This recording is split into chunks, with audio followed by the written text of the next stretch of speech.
जय हिंद दोस्तों, नमस्कार। यूपीएससी 9 में आपका स्वागत है। बात करेंगे आज फिर से सेकंड वीडियो है दोस्तों, ये घटना चक्र का, जिसमें भूगोल और विश्व का भूगोल देखो 1990 से लेके 2005 तक के सारे बिजनेस में ऐसे रिलेटेड है। पीसीएस मुख्य परीक्षा से लेकर प्रश्न में सामान्य भूगोल भारत और विश्व की बहुत ही बेहतरीन वीडियो है। ये बहुत ही बेहतरीन कंटेंट है और इनको एक एक चीज विद मैपिंग के थ्रू हम बताने की कोशिश कर रहे हैं दोस्तों। सो प्लीज लास्ट तक बने रहेगा और हमारे वीडियोज को ज्यादा से ज्यादा शेयर कीजिए और थोड़ा सा अपना प्यार मोहब्बत दिखाइए। थोड़ा मोरल सपोर्ट की जरूरत है दोस्तों। चलिए आगे बढ़ते हैं। ये सेकंड वीडियो है। फर्स्ट वीडियो आप जाके चेक कर सकते हो, प्लेलिस्ट में सारे वीडियो हमने चेक लिस्ट की हुए हैं, तो आप जाके चेकआउट कर सकते हो। चलिए बात करते हैं। सेकंड वीडियो है फिजिकल यानी कि भौतिक विभाजन की बात करेंगे इंडिया के। इसमें हिमालय से लेके सारी चीजों की डिटेल एक्सप्लेनेशन करने वाले हैं। Got my point. चलिए आगे बढ़ते हैं। अपन आ चुके हैं दोस्तों भौतिक विभाजन पर। भौतिक विभाजन की चर्चा करेंगे डिटेल में आज पूरी तरीके से। देखिए, सबसे रिक्वेस्ट यही है कि अगर वीडियोज में आपको कंटेंट चाहिए, अच्छा कंटेंट हर जगह है, लेकिन आपको अगर अच्छे से चाहिए कि कहाँ क्या छोड़ना है, क्या पढ़ना है, ये हम बेहतरीन बताने की कोशिश कर रहे हैं। उसके बाद इसमें हम क्वेश्चन आंसर को भी भरपूर तरीके से करेंगे। ठीक है, तो भारत के प्राकृतिक प्रदेश पर चर्चा करते हैं, उसके भौतिक विभाजन की बात होगी यहाँ पर। तो भारत के प्राकृतिक प्रदेश की बात करेंगे, जो नेचुरल प्रदेश है। क्या है? पहला है पुराचुंबकत्व यानी पैलियोमैग्नेटिज्म की बात करेंगे। पुराचुंबकत्व अध्ययन की वह शाखा है जो चट्टानों अवसादों के निर्माण के समय संरक्षित गुणों का अध्ययन करती है। विज्ञान की यह शाखा प्राचीन भूवैज्ञानिक घटनाओं के अध्ययन में सहायक होती है और पृथ्वी के चुंबकीय क्षेत्र का अध्ययन भी पुराचुंबकत्व के माध्यम से किया जाता है। अल्फ्रेड वेगनर के महाद्वीपीय विस्थापन सिद्धांत को प्रमाणित करने के लिए, अगर हम यहाँ बात करें दोस्तों, अल्फ्रेड वेगनर का महाद्वीपीय विस्थापन सिद्धांत, उसको प्रमाणित करने के लिए भी पुराचुंबकीय अध्ययन को आधार बनाया गया। समझ रहे आप? वहीं महाद्वीपीय विस्थापन सिद्धांत के अनुसार भारतीय स्थल पिंड, जो भारतीय स्थल पिंड था, जो गोंडवाना लैंड का भाग है, जो दोस्तों कौन सा था? गोंडवाना लैंड का एक भाग होता था, क्योंकि ये पहले दो तरीके से था, पेंजिया का पार्ट था और गोंडवाना लैंड लॉरेंसिया और पेंजिया और गोंडवाना लैंड में ये विभाजित हो गया। तो भारतीय स्थल पिंड गोंडवाना लैंड का भाग था। तो इंडियन जो सब कॉन्टिनेंट है वो गोंडवाना लैंड का ही पार्ट होता था। जो गोंडवाना भूभाग के विशाल क्षेत्र में भारत, ऑस्ट्रेलिया, अफ्रीका, दक्षिण अमेरिका तथा अंटार्कटिका के क्षेत्र शामिल थे दोस्तों। वहीं बात करें मध्यवर्ती मध्यजीवी कल्प में संवहनीय धाराओं द्वारा गोंडवाना लैंड को अनेक टुकड़ों में विभाजित कर दिया गया। इस विभाजन के फलस्वरूप भारतीय प्लेट गोंडवाना भूमि से अलग होने के बाद उत्तर दिशा की ओर विस्थापित होने लगी। मतलब वो नॉर्थ साउथ यानी कि ऐसे नॉर्थ की तरफ। यहाँ पर ये इंडियन सब कॉन्टिनेंट है, यहाँ पे यूरेशिया यानी कि यूरोप वाली क्या है प्लेट है, तो वो उत्तर की ओर विस्थापित होने लगी। क्योंकि पहले जब ये पेंजिया का पार्ट था, पेंजिया जो है किसमें पेंतालासा था एक, जिसके आसपास सागर था और पेंजिया था। उसके बाद ये पार्ट टूट गया दोस्तों गोंडवाना लैंड और लॉरेंसिया में। ठीक है, लॉरेंसिया से मिलकर ये अमेरिका वगैरह, अफ्रीका वगैरह ये सारे कॉन्टिनेंट बने। और जो गोंडवाना लैंड है, शायद अफ्रीका दोस्तों, सॉरी अफ्रीका जो है, ऑस्ट्रेलिया, अफ्रीका, दक्षिण अमेरिका और अंटार्कटिका, ये गोंडवाना लैंड से बने। और जो लॉरेंसिया से बने वो बने उत्तरी अमेरिका, यूरोप बना। और ये रसिया वाला पार्ट वगैरह, ये चाइना वगैरह, ये सब किससे बने? वो बने लॉरेंसिया से। समझ गया? अब आगे बढ़ते हैं। तो गोंडवाना लैंड भूमि से अलग होने के बाद उत्तर दिशा की ओर विस्थापित होने लगा। उत्तर दिशा की ओर विस्थापित होने के परिणामस्वरूप भारतीय प्लेट, जो इंडियन प्लेट है, अपने से अधिक विशाल प्लेट, यानी कि अगर बात करें तो यूरेशियन प्लेट जो है इंडियन प्लेट से विशाल है, मजबूत है और भारी है, यूरेशियन प्लेट से टकरा गई। इस टकराव के कारण इन दोनों प्लेटों यानी कि भारतीय तथा यूरेशियन के बीच स्थित था टैथिस सागर। समझ रहे आप? तो भारतीय और यूरेशियन ऐसे करके, जैसे मान लो ये यूरेशियन प्लेट हो गई यहाँ पर, और यहाँ पर देखते हैं ये इंडियन प्लेट हो गई, ये इंडियन प्लेट हो गई, ये आपकी अपनी हो गई भारतीय यूरेशियन प्लेट। इनके बीच में यहाँ पर क्या था? यहाँ पर मैं बना देता हूँ, एक बार रुको। यहाँ पर था ये टैथिस सागर। क्या था? टैथिस सागर था। ये टैथिस सागर था दोस्तों। इस टैथिस सागर की अवसादी चट्टान जो है बलित होकर हिमालय तथा पश्चिमी एशिया की पर्वतीय श्रृंखला के रूप में उभर कर आए। समझ रहे हैं? तो इसमें जो अवसाद थे, सेडिमेंट्स थे, वो जो है निकल कर आए। उसने हिमालय तथा पश्चिम एशिया, वेस्ट एशिया की जो पर्वतीय श्रृंखला है, जो माउंटेन सीरीज है, उनके रूप में उभर कर सामने आए। हिमालय की पूरी पर्वत श्रृंखला एक युवा स्थला करती है दोस्तों। इसमें ऊंचे शिखर हैं, गहरी घाटियां हैं, तेज बहने वाली नदियां आपको मिलती हैं। तो ये सारी चीजें वहां पर पाई जाती हैं। Got my point? नेक्स्ट बात करते हैं। ठीक है, तो तेज बहने वाली नदियां पाई जाती हैं वहां पर। हिमालय की जो है पूर्वी पर्वत श्रृंखला एक युवा स्थला करती है और इसमें ऊंचे शिखर, ठीक है, क्या क्या ऊंचे शिखर हैं, गहरी घाटियां हैं, तेज बहने वाली नदियां युवावस्था में पाई जाती हैं। हिमालय के तराई क्षेत्र में पाताल तोड़ कुएं भी पाए जाते हैं। तैथिस सागर के हिमालय के रूप में ऊपर उठने तथा प्रायद्वीपीय पठार के उत्तरी किनारे के बीचे, अगर देखा जाए तो प्रायद्वीपीय पठार के उत्तरी किनारे के नीचे धंसने के कारण एक बृहद दोणी यानी बेसिन का निर्माण हुआ। समय के साथ साथ यह बेसिन उत्तर के पर्वतों एवं प्रायद्वीपीय पठारों से बहने वाली नदियों के अवसादी निक्षेपों द्वारा धीरे धीरे भर गया, क्योंकि ये सेडिमेंट्स डिपोजिट होकर यहाँ आए, उनके द्वारा या प्रायद्वीपीय जो पठारों से जो नदियां थी उनके द्वारा लाए गए जो निक्षेप थे, डिपोजिट थे, उनके द्वारा इसको भर दिया गया। इस प्रकार जलोढ़ निक्षेप से निर्मित एक विस्तृत, एक विशाल समतल भूभाग भारत के उत्तरी मैदान के रूप में डेवलप हुआ, विकसित हुआ दोस्तों। किसमें? उत्तरी मैदान के रूप में। भूगर्भीय रूप में प्रायद्वीपीय पठार पृथ्वी की सतह का प्राचीनतम भाग है। इनकी प्रायद्वीपीय भाग जो है भारत का सर्वाधिक स्थिर भाग है, सबसे ज्यादा स्टेबल पार्ट है दोस्तों। ठीक है, क्या है? सबसे ज्यादा स्टेबल पार्ट है। प्रायद्वीपीय पठार आग्नेय तथा रूपांतरित शैलों वाली कम ऊंची पहाड़ियों, किससे बना? याद रखना, जो प्रायद्वीपीय पठार है, जो पेनिनसुलर इंडिया है आपका, वो आग्नेय, इग्नियस और रूपांतरित यानी कि मेटामॉर्फिक शैलों वाली कम ऊंची पहाड़ियों एवं चोटी घाटियों से बना है। मेघालय पठार प्रायद्वीपीय पठार का दोस्तों बाहर साई यानी कि आउटलायर है, यानी कि ये बाहर सी भाग है जो मेघालय पठार है, जो वहां मालदा गैप के द्वारा अलग किया गया है। यह एक समतल भूमि है जो भ्रंशन के कारण, फॉल्ट के कारण भारतीय प्रायद्वीप के मालदा गैप द्वारा, देखो किसके द्वारा? मालदा फॉल्ट के द्वारा पृथक हो गया है। भारत के पश्चिमी तट का निर्माण भूमि के उत्थान एवं निर्गमन के कारण हुआ है। किसके? भूमि के उत्थान एवं निर्गमन के कारण हुआ है। भारत की भूमि बहुत अधिक भौतिक विभिन्नताओं को दर्शाती है, इसलिए भारत को 4 प्राकृतिक प्रदेशों में विभाजित किया जाता है। किसमें?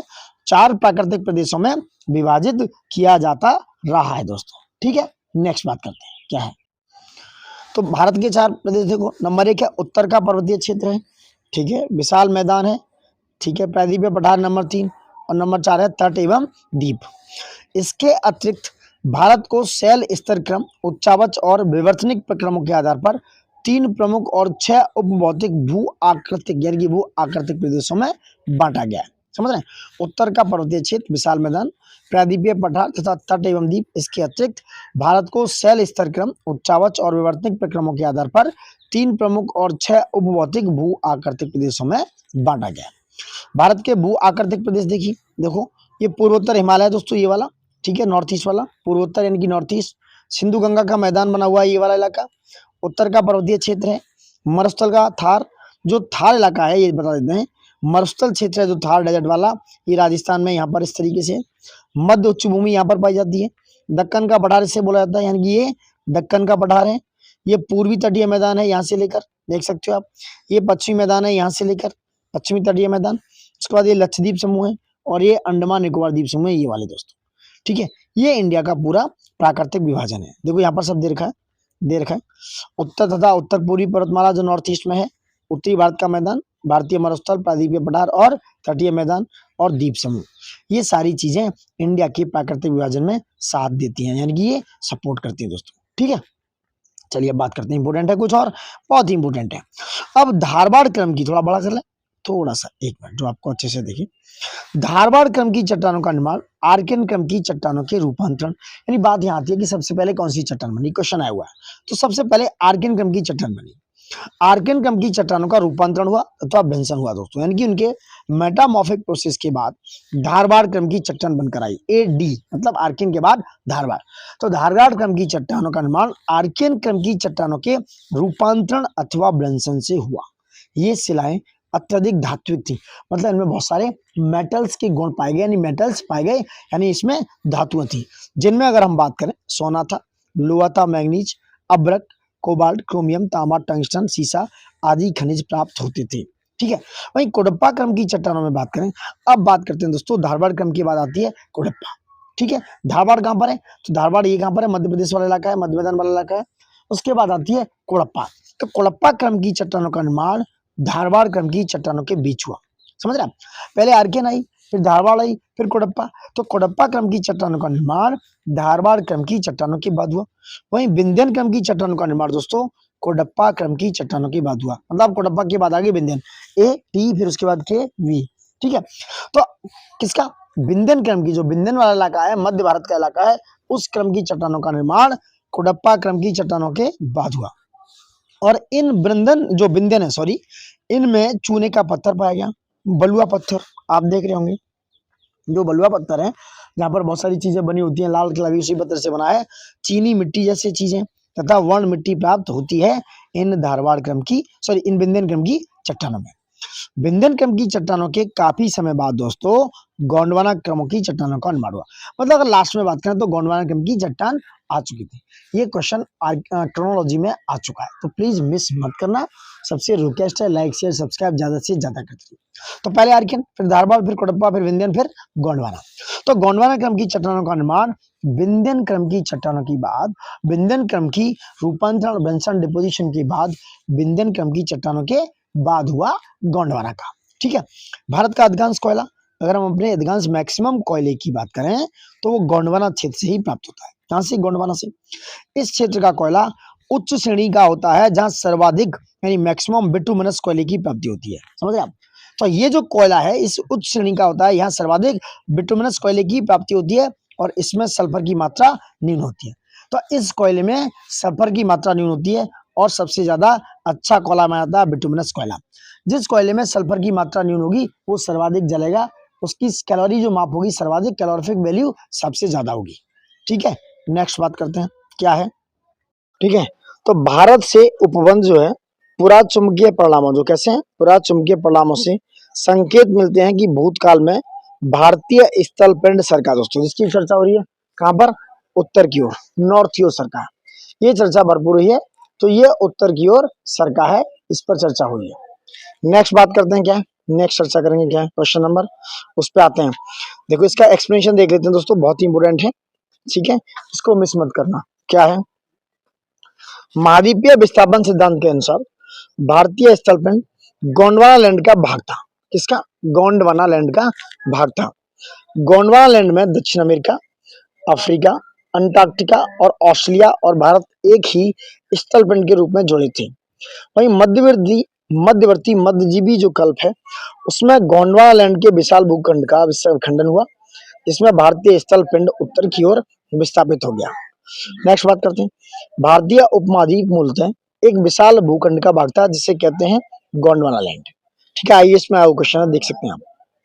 नेक्स्ट बात होगी, भारत कितने प्राकृतिक प्रदेशों में विभाजित है, यह 4 प्राकृतिक प्रदेशों में। 4 प्राकृतिक प्रदेशों में इंडिया का विभाजन है।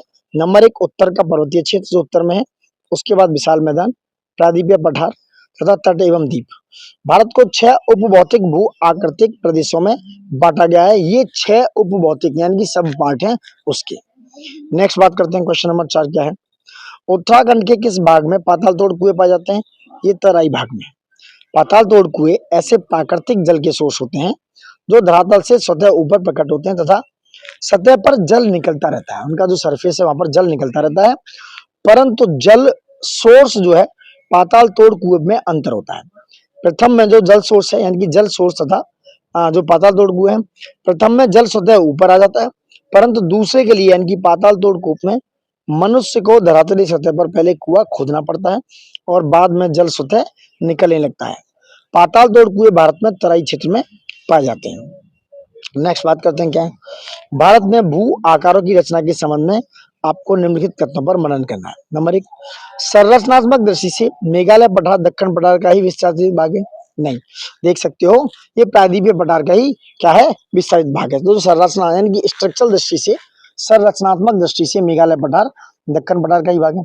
कश्मीर घाटी की रचना एक समविनीति में हुई है, ये बात सही है, जियो सिंक में हुई है, दोनों सही है दोस्तों। क्या नहीं, अभी तीसरा भी है, देखो गंगा का मैदान की रचना, गंगा के मैदान की रचना एक अग्रगर्त में हुई है तथा हिमालय की उत्पत्ति भारतीय प्लेट, यूरोपीय प्लेट तथा चीनी प्लेट के त्रिकोणीय आविष्करण के फलस्वरूप हुई है, नहीं ये गलत है, 1 2 3 सही है।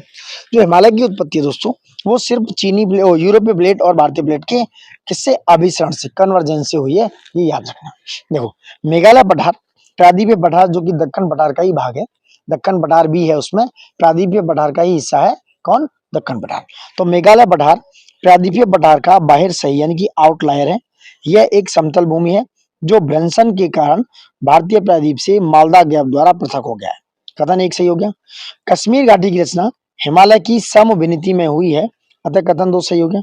स्वेज के अनुसार गंगा के विशाल मैदान की उत्पत्ति तब हुई जब प्रायद्वीप के दृढ़ भूखंड ने हिमालय की दक्षिण की ओर प्रसार को रोका। तो हिमालय के उच्च वलनों के साथ एक अग्रवत 4D पैदा हो गया। यह अग्रगर्त एक विशाल भूसन्निधि की भांति था। हिमालय से निकलने वाली नदियां द्वारा निरंतर लाए जा रहे अवसादों से यह अग्रगर्त धीरे धीरे बढ़ता रहा। बाद में इसी में विशाल मैदानों का निर्माण हुआ। दोस्तों, हिमालय की उत्पत्ति भारतीय प्लेट और यूरेशियन प्लेट की टक्कर से हुई। चीनी प्लेट का विवरण प्लेट टेक्टोनिक सिद्धांत में नहीं है, इसलिए चीनी प्लेट का कोई खास रोल इसमें नहीं दिखता है। इसलिए ऐसे क्वेश्चन से थोड़ा सा कंफ्यूजन क्रिएट हो सकता है, सो प्लीज इससे बच कर रहें। ठीक है, नेक्स्ट बात करते हैं। क्या है? निम्नलिखित में से कौन सा कथन असत्य है? इसकी बात करेंगे। असत्य कथन की बात करते हैं। देखते हैं कौन सा है। देखो, भौमिकीय दृष्टि से प्रायद्वीपीय क्षेत्र भारत का सबसे प्राचीन भाग है। जो भौमिकीय दृष्टि से देखा जाए तो बात सही है। हिमालय विश्व में सबसे नवीन बलित यानी कि फोल्डेड पर्वतों की प्रदर्शित करते हैं, सही है। तीसरा क्या है? सत्य है। भारत के पश्चिमी समुद्र तट का निर्माण नदियों के जमाव द्वारा हुआ है। जो पश्चिमी समुद्र है उसका जमाव नदियों के जमाव के कारण नहीं हुआ, सो ये गलत हो गया। भारत में गोंडवाना छिलाव में कोयले का बृहत्तम भंडार है, ये हम ऊपर भी चर्चा कर चुके हैं, ये बात सही है। Got it? ठीक है, तो भारत के पश्चिमी समुद्र तट का निर्माण नदियों की जमाव क्रिया द्वारा नहीं हुआ दोस्तों, याद रखना, बल्कि भूमि के उत्थान एवं निर्गमन के कारण जो लैंड थी उसका उत्थान हुआ, यानी कि अपवर्ड और डाउनवर्ड, उसके उत्थान एवं निर्गमन के कारण हुआ है। भारत में कोयले का विशाल भंडार यहाँ की गोंडवाना शैलों में पाया जाता है। हिमालय विश्व में सबसे नवीन बलित पर्वतों में से एक है। भौमिकीय दृष्टि से प्रायद्वीपीय क्षेत्र भारत का सबसे प्राचीन भाग रहा है। उत्तर कथन 3 क्या है? असत्य है। क्वेश्चन नंबर 7 देखते हैं दोस्तों। क्या है? सूची 1 और 2 मिलाना है। दक्कन ट्रैप, पश्चिमी घाट, इन सब की चर्चा होगी। देखते हैं यहाँ पर। तो यहाँ पर अरावली है, उसके बाद नर्मदा है और जलोढ़ निक्षेप है। तो इसमें बी ऑप्शन सही है, आप देख सकते हो बी वाला। ए पर 3 है, मतलब ए पर बात करें 3 है, यानी कि यहाँ देखिए आप। उपयुक्त का विवरण इस प्रकार है। दक्कन ट्रैप की उत्पत्ति क्रिटेशियस काल के अंतिम चरण में हुई। तो दक्कन जो ट्रैप बना वो क्रिटेशियस काल के अंतिम चरण में बना। वहीं पश्चिमी घाट पर्वत की उत्पत्ति सेनोजोइक यानी कि उत्तर न्यूटन काल में हुई। अरावली पर्वत की उत्पत्ति प्री कैम्ब्रियन युग में हुई और नर्मदा ताप्ती जलोढ़ निक्षेप अत्यंत नूतन काल में बने। ये नर्मदा के जो ताप्ती के जलोढ़ निक्षेप हैं, डिपोजिट्स हैं, ये नए अत्यंत नूतन काल में बने हैं दोस्तों। ठीक है, नेक्स्ट बात करते हैं। केरल का कुट्टानाड या कुटनाड प्रसिद्ध है। ये भारत का न्यूनतम ऊंचाई वाला क्षेत्र। केरल का कुट्टानाड भारत का न्यूनतम ऊंचाई वाला क्षेत्र है। समुद्र तल से नीचे अपनी खेती के तरीकों के लिए प्रसिद्ध है। इसे केरल का धान का कटोरा कहा जाता है। कुट्टानाड सतत कृषि और मत्स्य पालन के लिए भी जाना जाता है। एवं खाद्य एवं कृषि संगठन FAO के द्वारा कुट्टानाड की खेती के तरीकों को वैश्विक महत्वपूर्ण क्या मिला? कृषि विरासत प्रणाली घोषित किया गया। तो FAO के द्वारा कुट्टानाड की खेती के तरीकों को GIAHS में डिक्लेयर किया गया वैश्विक महत्वपूर्ण कृषि विरासत, वैश्विक महत्वपूर्ण कृषि विरासत प्रणाली में घोषित किया गया। निम्नलिखित में से कौन सा मरुस्थल है दोस्तों? यह सिंधु क्षेत्र वाला। सिंधु क्षेत्र वाला क्या है? मरुस्थल है। भारत का विशाल मरुस्थलीय भाग थार का मरुस्थल है, जिसका विस्तार भारत के राजस्थान राज्य तथा पाकिस्तान में लगभग 2 लाख वर्ग किलोमीटर विस्तारित है। इस क्षेत्र के पश्चिम में सिंधु द्वारा सिंचित क्षेत्र है दोस्तों। नेक्स्ट बात करते हैं। निम्नलिखित में से कौन सा जिला धारवाड़ भू स्तरीय रचना वाला नहीं है? यह रोहतास। ये मुंगेर है, जुमई है और नवादा है, ये सारे क्या है? धारवाड़ भूस्तरीय रचना वाले हैं। जबकि रोहतास जिला, BPSC का क्वेश्चन है, रोहतास जिला क्या है? धारवाड़ जो है भूस्तरीय रचना वाला नहीं है। Got my point? नेक्स्ट बात करते हैं। क्या है? ये आप देख सकते हो एक्सप्लेनेशन। ठीक है, क्वेश्चन नंबर 11 पर आते हैं। निम्नलिखित में से कौन सी चट्टान जो चट्टान प्रणाली है भारत में नवीनतम है? यह गोंडवाना। क्योंकि हमने ऊपर बात की है, पहले आर्कियन, उसके बाद फिर धारवाड़, फिर विंध्यन, ठीक है, नहीं पहले कोडप्पा, उसके बाद विंध्यन, फिर गोंडवाना, लास्ट में गोंडवाना क्रम की चट्टानें आई हैं। तो कौन सी? गोंडवाना क्रम की चट्टानें लास्ट में। धारवाड़ क्रम की चट्टानों का निर्माण आर्कियन क्रम की चट्टानों के रूपांतरण अथवा भ्रंशन से हुआ दोस्तों। ये शिलाएं अत्यधिक धात्विक थी, ये ऊपर भी लिख रखा है, जिसमें सोना पाया गया, लोहा, मैंगनीज, अभ्रक, कोबाल्ट, क्रोमियम, तांबा, टंगस्टन, ये सब पाए गए। वहीं कोडप्पा क्रम की चट्टानों का निर्माण हुआ धारवाड़ क्रम की चट्टानों के बाद। तो AD, उसके बाद कोडप्पा, एडी क्या आ गया। उसके बाद आया विंध्यन, उसके बाद आया क्या, विंध्यन के बाद आई, विंध्यन में चूने का पत्थर, बलुआ पत्थर, चीनी मिट्टी ये सब पाया गया। और गोंडवाना क्रम की चट्टानों का निर्माण, चट्टान विंध्यन क्रम की चट्टानों के काफी समय बाद, आफ्टर ए लॉन्ग टाइम, किसका निर्माण हुआ, गोंडवाना क्रम की चट्टानों का निर्माण हुआ। और भारत का अधिकांश कोयला गोंडवाना क्षेत्र से ही प्राप्त होता है। इस क्षेत्र का कोयला उच्च श्रेणी का होता है। यहाँ सर्वाधिक बिटुमिनस कोयले की प्राप्ति होती है, जिसमें सल्फर की मात्रा न्यून होती है दोस्तों। नेक्स्ट बात करते हैं क्वेश्चन नंबर 12 पे आइए। जीडी डाना ने भारतीय उपमहाद्वीप के चट्टानों के भूगर्भीय इतिहास के लिए एक विशेष भूगर्भिक समय मापक तैयार किया।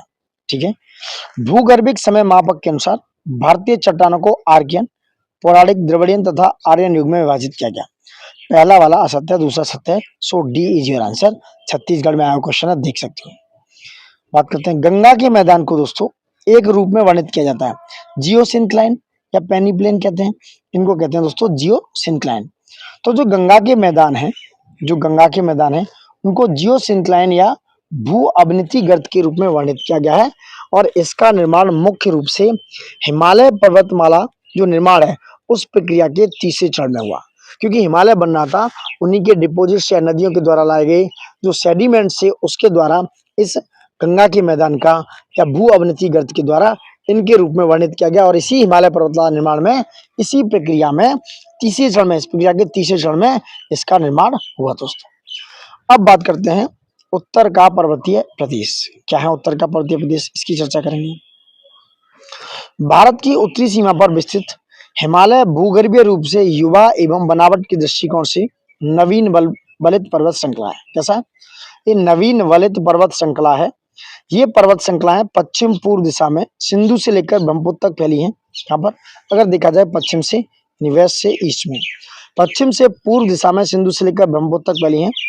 हिमालय विश्व की सबसे ऊंची पर्वत श्रेणी है। हिमालय लगभग 2500 किलोमीटर की लंबाई, औसत चौड़ाई लगभग 1440 किलोमीटर में फैलकर अर्धवृत्त का निर्माण करता है।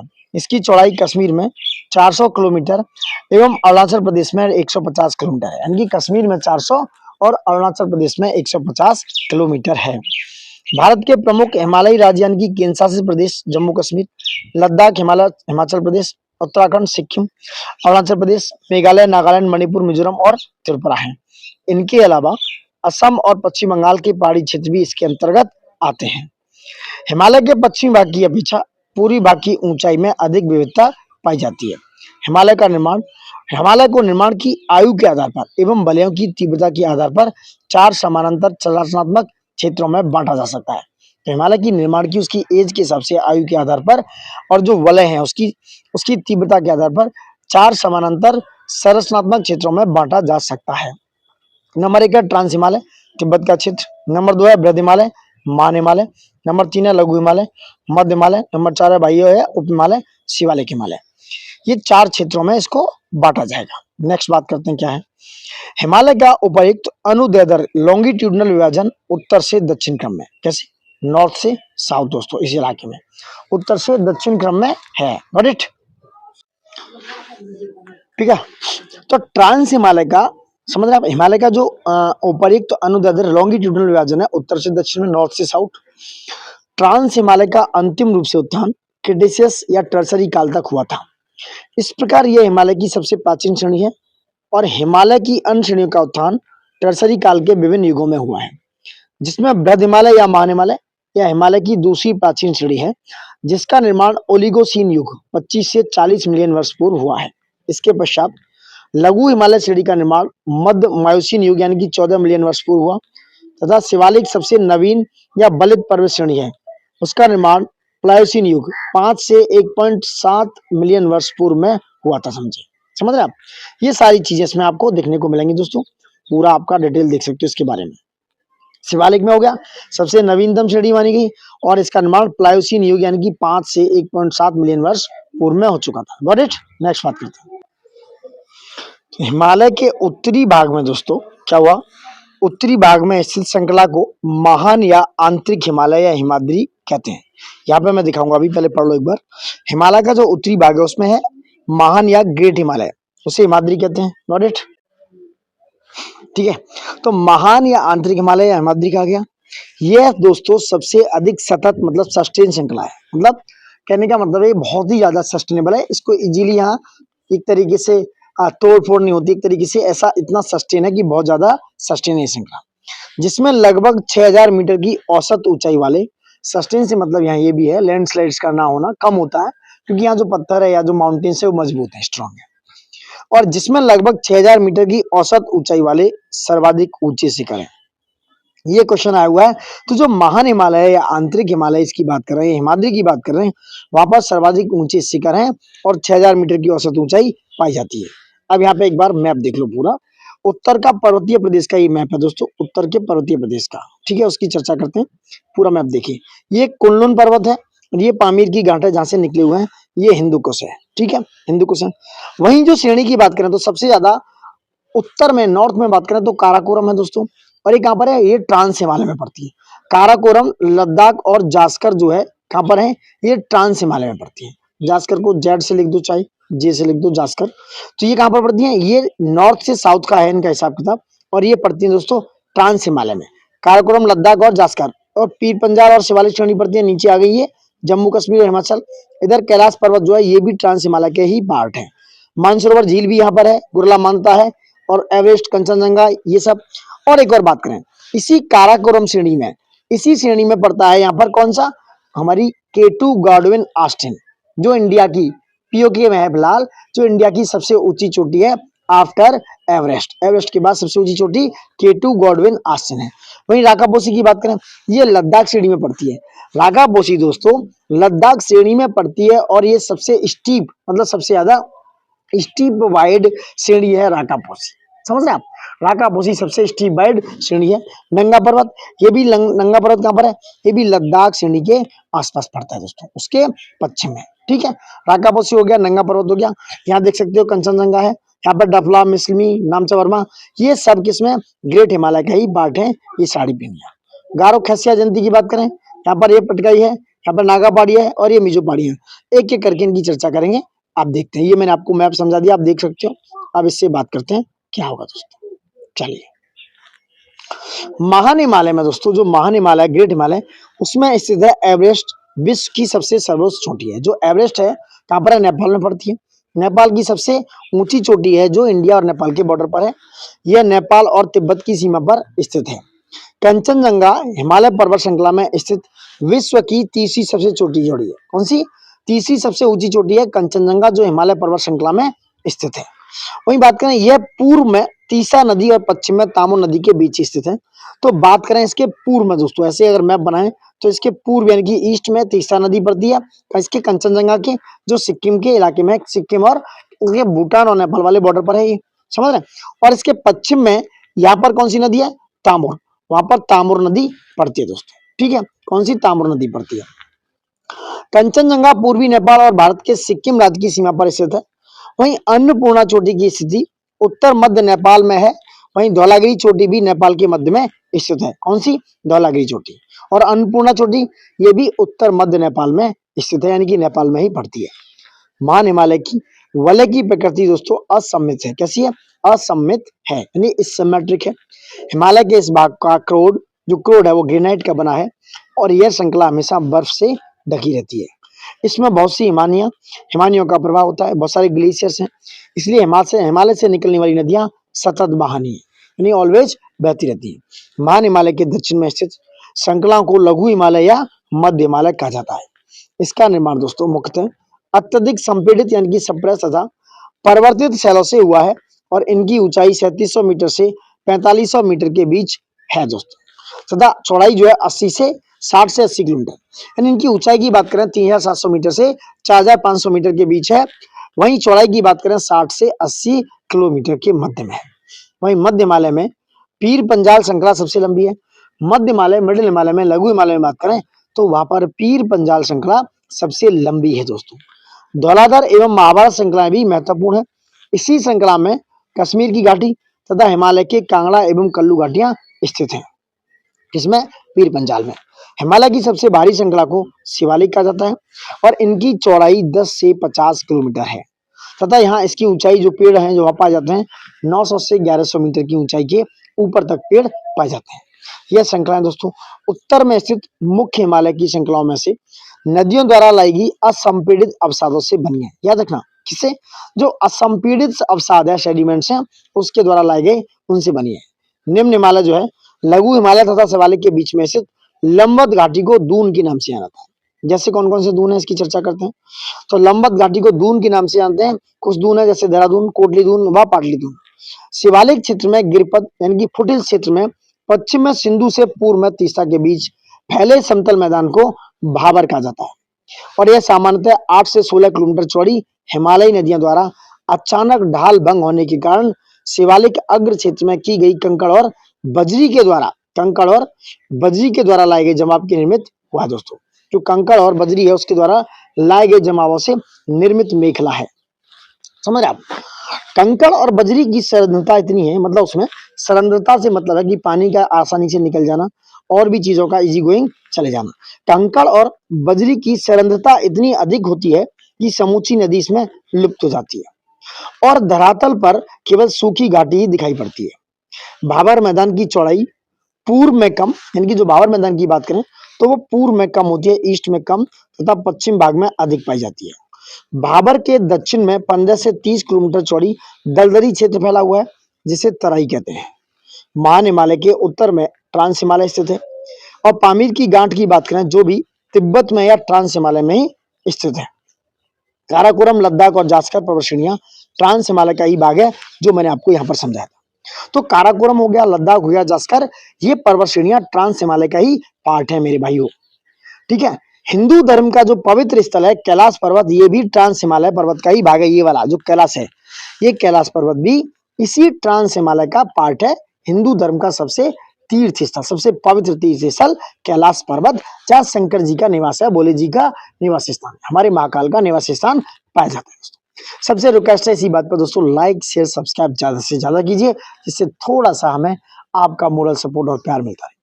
ठीक है, नेक्स्ट बात करते हैं। तो कैलाश पर्वत ट्रांस हिमालय पर्वतमाला के पश्चिमी हिस्से में स्थित है। यहाँ पर पश्चिमी हिस्से में है। ठीक है, हिमालय को पश्चिम से पूर्व में देखें तो इसी स्थिति में क्षेत्रों के आधार पर भी विभाजित करते हैं। तो इन वर्गीकरण को नदी घाटियों की सीमाओं के आधार पर किया गया है। जैसे बात करें सतलज नदी एवं सिंधु नदी के बीच में, सतलज व सिंधु नदी के बीच में अगर हम बात करें तो वहां पर है पंजाब में। सतलज एवं सिंधु के बीच के स्थित हिमालय के भाग को पंजाब कहते हैं। और पश्चिम से पूर्व जाते क्रम में इसे कश्मीर तथा हिमालय या हिमालय नाम से जाना जाता है। और वहीं सतलज तथा काली नदियों के बीच में, सतलज तथा काली नदियों के बीच में स्थित हिमालय को, उस भाग को कुमाऊं हिमालय के नाम से जाना जाता है। और काली तथा तीस्ता नदियों के बीच स्थित हिमालय को नेपाल हिमालय के नाम से जाना जाता है। तीस्ता एवं ध्यांग नदियों के बीच स्थित हिमालय को असम हिमालय के नाम से जाना जाता है। ये सारे हिमालय बहुत ही इंपोर्टेंट है। वही नेक्स्ट बात करते हैं। ब्रह्मपुत्र नदी हिमालय की सबसे पूर्वी सीमा बनाती है। जो ध्यांग महाखंड है, जिसे जॉर्ज बोलते हैं या गॉर्ज बोलते हैं, उसके बाद हिमालय दक्षिण की ओर तीखा मोड़, यानी कि ऐसे साउथ की ओर तीखा मोड़ बनाते हुए भारत की पूर्वी सीमा के साथ फैला हुआ है या फैल जाता है और इन्हें पूर्वांचल या पूर्वी पहाड़ियों के नाम से जाना जाता है।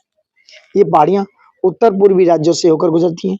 वहीं पूर्वी हिमालय की पहाड़ियां अधिकतर समानांतर श्रृंखलाओं एवं घाटियों के रूप में फैली हुई हैं।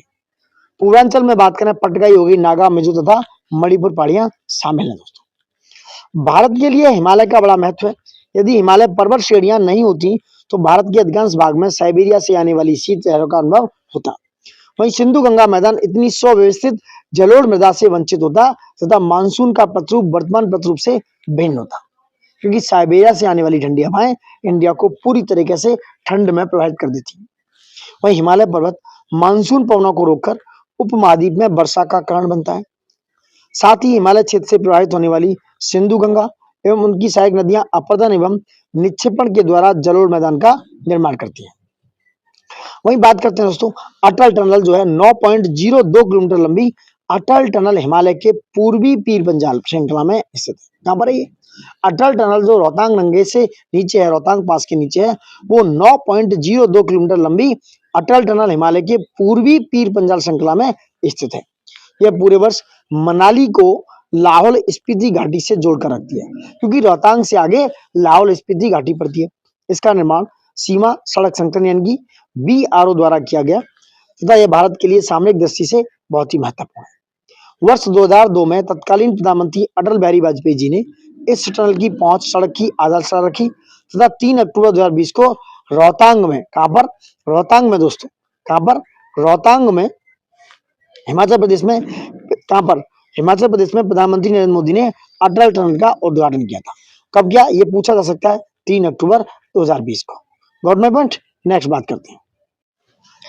अब हिमालय के अनुदैर्ध्य क्रम की बात करेंगे, उत्क्रम की बात करते हैं। क्या है, देखो हिमालय में कई अनुदैर्ध्य उत्क्रम यानी कि थ्रस्ट एवं भ्रंश या दरार यानी कि फॉल्ट पाए जाते हैं।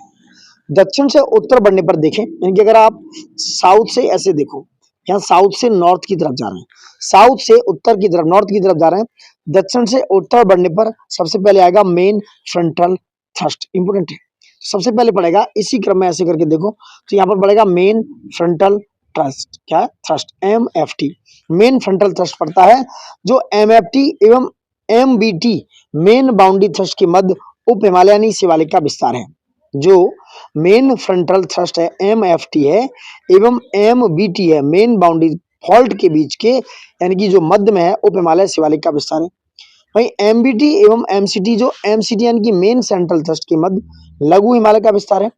वहीं अगर हम बात करें, देखा जाए दोस्तों, तो MBT और MFT और ऊपर है MCT main central thrust. MBT और MFT के बीच में क्या है, वहां पर है शिवालिक, और MBT व MCT के बीच में यहाँ पर पड़ता है लघु हिमालय, समझ रहे आप, और लघु हिमालय का विस्तार है।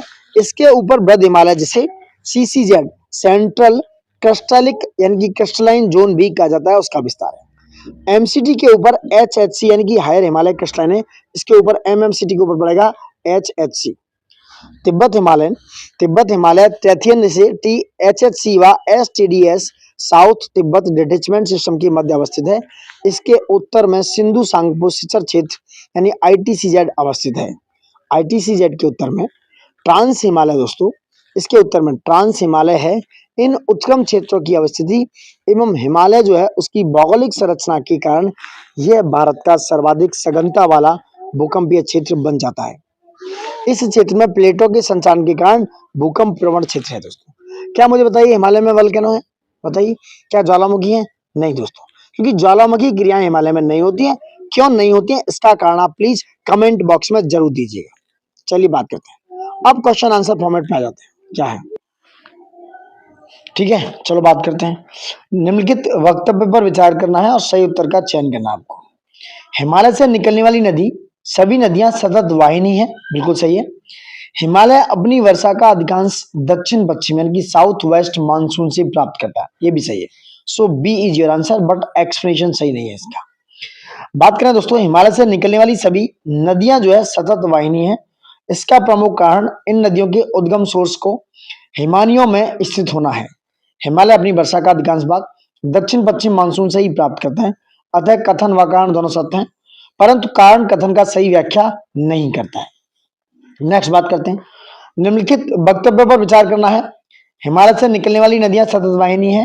हिमालय नदियों का उद्गम सोर्स हिमानियों में स्थित है, ये बात सही है और AR की पुष्टि भी कर रहा है। इसमें थोड़ा हटा देते हैं, B is answer, A B सही है और इसका एक्सप्लेनेशन भी कर रहा है दोस्तों। ये R का पुष्टि भी कर रहा है, यानी R को एक्सप्लेन भी कर रहा है, ठीक है, ये देख सकते हो। क्वेश्चन नंबर 3 पे आते हैं, ये थोड़ा मिटा देते हैं। क्या है, क्वेश्चन नंबर 3 की चर्चा करेंगे, इंपोर्टेंट है। हिमालय की रचना समानांतर वलय श्रेणियों में हुई है, जिसमें से प्राचीनतम श्रेणी है दोस्तों। जो प्राचीनतम श्रेणी अगर बात करें, ऊपर से ट्रांस के बाद उसके ग्रेट हिमालय, उसके बाद बात करें तो निम्न या लघु हिमालय, उसके बाद धौलाधार, फिर शिवालिक, इस तरीके से।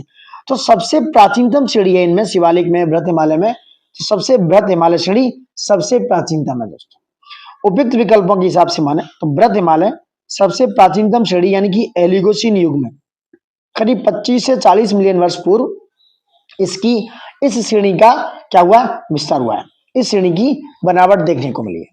उसके पश्चात लघु हिमालय श्रेणी यानी मध्य मायुसीन 14 मिलियन वर्ष पूर्व, तथा शिवालिक सबसे नवीनतम प्लायोसीन युग यानी कि 5 से 1.7 मिलियन पूर्व। वृत्त, लघु एवं शिवालिक हिमालय श्रेणियों का उत्थान टर्सरी काल के विभिन्न युगों में हुआ है। Got my point. नेक्स्ट बात करते हैं, चलो नेक्स्ट बात करते हैं, क्वेश्चन नंबर 4 पे आते हैं। यदि हिमालय पर्वत श्रेणियां नहीं होती तो भारत पर सर्वाधिक संभाव्य भौगोलिक प्रभाव क्या होता दोस्तों, ठीक है, देखते हैं क्या हो सकता था। देखो, देश के अधिकांश भाग में साइबेरिया से आने वाली शीतलहरों का अनुभव होता। सिंधु गंगा मैदान इतने सुव्यवस्थित जलोढ़ मृदा से वंचित होते, यानी कि उसमें इतनी ज़्यादा सुव्यवस्थित जलोढ़ मृदा नहीं होती। मानसून का प्रतिरूप वर्तमान प्रतिरूप से भिन्न होता। तो 1 और 2 3 इज राइट आंसर। नेक्स्ट बात करते हैं क्या है, यदि हिमालय पर्वत श्रेणियां नहीं होती तो भारत के अधिकांश भाग में साइबेरिया से आने वाली शीतलहरों का अनुभव होता। सिंधु गंगा मैदान इतनी सुव्यवस्थित जलोढ़ मृदा से वंचित होता तथा मानसून का प्रतिरूप वर्तमान प्रतिरूप से भिन्न होता। हिमालय पर्वत मानसून पवनों को रोककर उपमहाद्वीप में वर्षा का कारण बनता और साथ ही हिमालय क्षेत्र से प्रवाहित होने वाली सिंधु गंगा व उनकी सहायक नदियां अपर्दन एवं निक्षेपण के दौरान उनके द्वारा जलोढ़ मैदान का निर्माण करती दोस्तों। ठीक है, ये सारी कहानी होती। नेक्स्ट बात करते हैं, क्वेश्चन नंबर 5 पे आते हैं। क्या है, उत्तर भारत से उप हिमालय क्षेत्र के सारे फैले समतल मैदान को कहते हैं भाबर। जो उत्तर भारत है वहां पर उप हिमालय क्षेत्र के सारे फैला हुआ समतल मैदान, जो समतल मैदान उसको भाबर की संज्ञा दी है। क्या कहता है, उसको भाबर कहा जाता है दोस्तों, याद रखना। उत्तर भारत में जो उप हिमालय के सारे फैला हुआ समतल मैदान है। Got my point. नेक्स्ट बात करते हैं। ठीक है, तो उप हिमालय क्षेत्र में जो गिरपत है दोस्तों, गिरपत क्षेत्र में पश्चिम में सिंधु से, अगर पश्चिम में देखा जाए सिंधु से पूर्व में ईस्ट में तीस्ता के बीच फैले समतल मैदान को भाबर कहा जाता है। समझ रहे हैं आप, जो उप हिमालय क्षेत्र है उसके गिरपात पर, यानी कि उसके जो फुट हिल है उस पर बात हो रही है।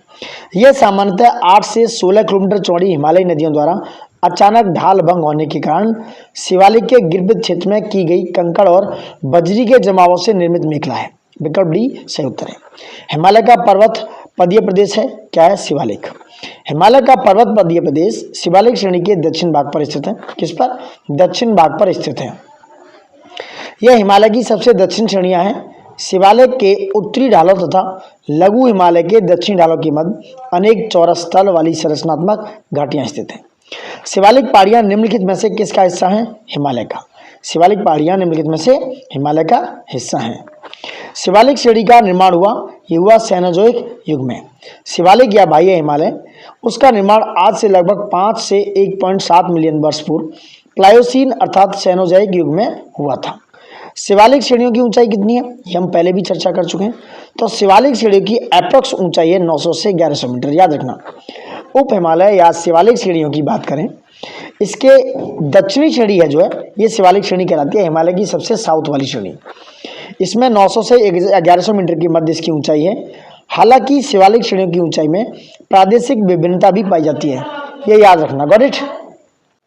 तो प्रादेशिक विभिन्नता पाई जाती है। वहीं बात करें कुमाऊं हिमालय की दोस्तों, कुमाऊं हिमालय निम्नलिखित में से किन नदियों के बीच स्थित है, यह सतलज और काली नदी। सी इज योर आंसर। सतलज और काली नदियों के बीच में कुमाऊं हिमालय जो उत्तराखंड में पड़ता है वो इन दो नदियों के बीच में स्थित है गाइस। नेक्स्ट बात करते हैं, कुछ इंपोर्टेंट क्वेश्चन, यहाँ से क्वेश्चन देखो आते हैं हमेशा। चलिए क्या है, कुमाऊं हिमालय सतलज और काली नदियों के बीच स्थित है। सिंधु और सतलज नदियों के बीच स्थित हिमालय की भाग को पंजाब हिमालय कहते हैं। काली और तीस्ता नदियों के बीच स्थित हिमालय के भाग को नेपाल हिमालय कहते हैं। तीस्ता और ध्यांग नदियों के बीच स्थित हिमालय के भाग को असम हिमालय के नाम से जाना जाता है। वहीं बात करते हैं, शिवालिक शैल समूह के दक्षिण में भाबर क्षेत्र उदाहरण है। किसका उदाहरण है, गिरपद का स्थिति का, गिरपद की स्थिति का उदाहरण है ये। जो भाबर मैदान है, भाबर प्लेन, शिवालिक के गिरपद क्षेत्र के पश्चिम में सिंधु से पूर्व में तीस्ता के बीच में फैला हुआ है। यह 8 से 16 किलोमीटर चौड़ाई में इस मैदान का निर्माण कंकड़ व बजरी के जमाव से हुआ दोस्तों। किससे, कंकड़ व बजरी के जमाव से हुआ है। बहुत ही बेहतरीन और इंपोर्टेंट कंटेंट है, इसको प्लीज लाइक शेयर सब्सक्राइब ज़्यादा से ज़्यादा कीजिए दोस्तों। चलिए बात करते हैं क्वेश्चन नंबर 12 पे। क्वेश्चन नंबर 12 पे चर्चा करेंगे। जब आप हिमालय की यात्रा करेंगे तो आप निम्नलिखित को देखते हैं, गहरे गड्ढे, यू घुमाव वाली नदी मार्ग, समानांतर पर्वत श्रेणियां, भूस्खलन के लिए उत्तरदायी तीव्र ढाल प्रवणता। 1 2 3 4 जो आंसर दोस्तों, चारों ही सही हैं। इसकी बात करते हैं। उपर्युक्त सभी हिमालय के नवीन बलित पर्वत के साथ कहे जा सकते हैं। गहरे गड्ढे कहे जा सकते हैं, यू घुमाव, यू टर्न वाले नदी मार्ग, समानांतर पर्वत श्रेणियां एवं भूस्खलन के लिए उत्तरदायी तीव्र ढाल प्रवणता जैसे ये लक्षण हिमालय पर सरलता से देखे जा सकते हैं। नवीन मोड़दार पर्वतों में ये भू आकृतिक लक्षण प्रमुख स्थान रखते हैं। नेक्स्ट बात करते हैं, क्वेश्चन नंबर आप 13 देख सकते हैं कौन कौन सी श्रेणियां हैं। ये काराकोरम दे रखी है दोस्तों, कौन सी है, यहाँ से काराकोरम, लद्दाख, जास्कर और पीर पंजाल, इस तरीके से है। आप देखिए ठीक है, तो काराकोरम लद्दाख आईएएस का क्वेश्चन 1995 का, तो सी इज योर आंसर। जम्मू और कश्मीर की बात करें 31 अक्टूबर 2019 से पूर्व की कहानी है। इसके मानचित्र में अंकित है काराकोरम, लद्दाख, जास्कर और पीर पंजाल। लघु हिमालय स्थित है या मध्य में है दोस्तों? शिवालिक और महान हिमालय यानी कि ग्रेट हिमालय और शिवालिक के बीच में है लघु हिमालय। नेक्स्ट बात करेंगे लघु हिमालय का एक्सप्लेनेशन देखिए, हमने पूरा डिटेल लिया है। क्वेश्चन नंबर 15 देखिए, पश्चिम भाग में हिमालय की श्रेणियों का दक्षिण से उत्तर की ओर निम्नलिखित में से कौन सा क्रम है? हम बात करें दक्षिण से उत्तर यानी कि साउथ से नॉर्थ की ओर। कलर चेंज कर लेते हैं थोड़ा, ठीक है, क्या है ये है दोस्तों, शिवालिक पहले आएगा इधर दक्षिण में, फिर लघु हिमालय, फिर महान हिमालय। सो बी इज योर आंसर। पश्चिम भाग में हिमालय की श्रेणियों में सबसे दक्षिण में शिवालिक श्रेणी है, उसके बाद उत्तर की ओर क्रमशः लघु एवं मध्य हिमालय या महान हिमालय आता है। नेक्स्ट बात करते हैं, निम्नलिखित में से कौन सा नवीन वलित यानी कि नवीन पर्वत श्रेणी है? यह शिवालिक। भारत में सबसे नवीन पर्वत श्रेणियां या शिवालिक है दोस्तों, जो कि नवीन वलित पर्वत का यानी कि फोल्ड माउंटेन का उदाहरण है। अधोलिखित उच्चावच आकृतियों पर ध्यान दीजिए, जास्कर, धौलाधर, लद्दाख और काराकोरम की बात हो रही है, ठीक है। ये अधोलिखित उच्चावच पर ध्यान देना है। तो 2, 1, 3, 4 ये आपको दक्षिण से उत्तर के क्रम में लगाना है, यानी कि साउथ से इनको भी नॉर्थ में ले जाना है। तो 2, 1, 3, 4 है दोस्तों। दक्षिण से उत्तर के क्रम में देखेंगे तो धौलाधर पड़ेगी, फिर जास्कर, लद्दाख और काराकोरम। तो ऊपर से आएंगे काराकोरम, फिर लद्दाख, जास्कर, फिर ये धौलाधर पड़ती है। काराकोरम, लद्दाख और जास्कर श्रेणियां ट्रांस हिमालय श्रेणी से संबंधित है, जबकि धौलाधर पर्वत श्रृंखला लघु या मध्य हिमालय श्रेणी में स्थित है। क्वेश्चन नंबर 18, निम्नलिखित में से उत्तर दिशा की ओर क्रम वाली पर्वत श्रेणियां कौन सी हैं? यह पीर पंजाल पर्वत श्रेणी, जास्कर पर्वत श्रेणी, लद्दाख पर्वत श्रेणी या काराकोरम पर्वत श्रेणी है। दक्षिण से उत्तर दिशा की ओर स्थित पर्वत श्रेणियां कम से पीर पंजाल है, जास्कर है, लद्दाख, काराकोरम है। वही बात करें तो पीर पंजाल पर्वत श्रेणी मध्य हिमालय के क्षेत्र में स्थित है, जबकि अन्य पर्वत श्रेणियां ट्रांस हिमालय क्षेत्र से संबंधित है। क्वेश्चन नंबर 19 की बात करेंगे, निम्नलिखित समूह में से कौन सा पूर्व से पश्चिम की ओर पर्वत शिखरों का सही क्रम है? बात कर रहे हैं हम ईस्ट से जाएंगे वेस्ट की तरफ, तो सबसे ईस्ट में पड़ता है कंचनजंगा, फिर है आपका अपना हमारा एवरेस्ट, फिर अन्नपूर्णा, फिर धौलागिरी। ये दोनों नेपाल में पड़ते हैं। तो ये बी इज योर आंसर, यानी कि कंचनजंगा, एवरेस्ट, अन्नपूर्णा और धौलागिरी इज योर आंसर। उत्पत्ति की दृष्टि से निम्न पर्वत श्रेणियों में से सबसे नवीनतम पर्वत यानी कि नवीनतम श्रेणी कौन सी है? यह पटकोई श्रेणी। अगर बात करें अजंता, कैमूर, पालकोंडा की, तो पटकोई की तो जो नॉर्थ ईस्ट में पड़ती है पटकोई श्रेणी दोस्तों, इन सबसे नवीनतम श्रेणी है। ये क्वेश्चन आता है, इंपोर्टेंट है। तो जो उत्तर भारत में यानी कि पूर्वोत्तर भारत में नॉर्थ ईस्ट में जो श्रेणियां बनी है वो नवीनतम उदाहरण है, क्योंकि वो हिमालय के साथ बनी हुई श्रेणियां हैं। जबकि ये पालकोंडा, अजंता और कैमूर ये प्रायद्वीपीय भारत की श्रेणियां हैं, या प्रायद्वीपीय भारत के समय पर बनी हुई थी। ये प्राचीनतम श्रेणी है। समझ रहे आप, लॉजिकल भी समझिए आप। नेक्स्ट बात करेंगे क्या है, पटकाई श्रेणी दोस्तों हिमालय श्रेणियों में स्थित है, जिसका निर्माण टर्सरी काल में या टर्सरी युग में हुआ है।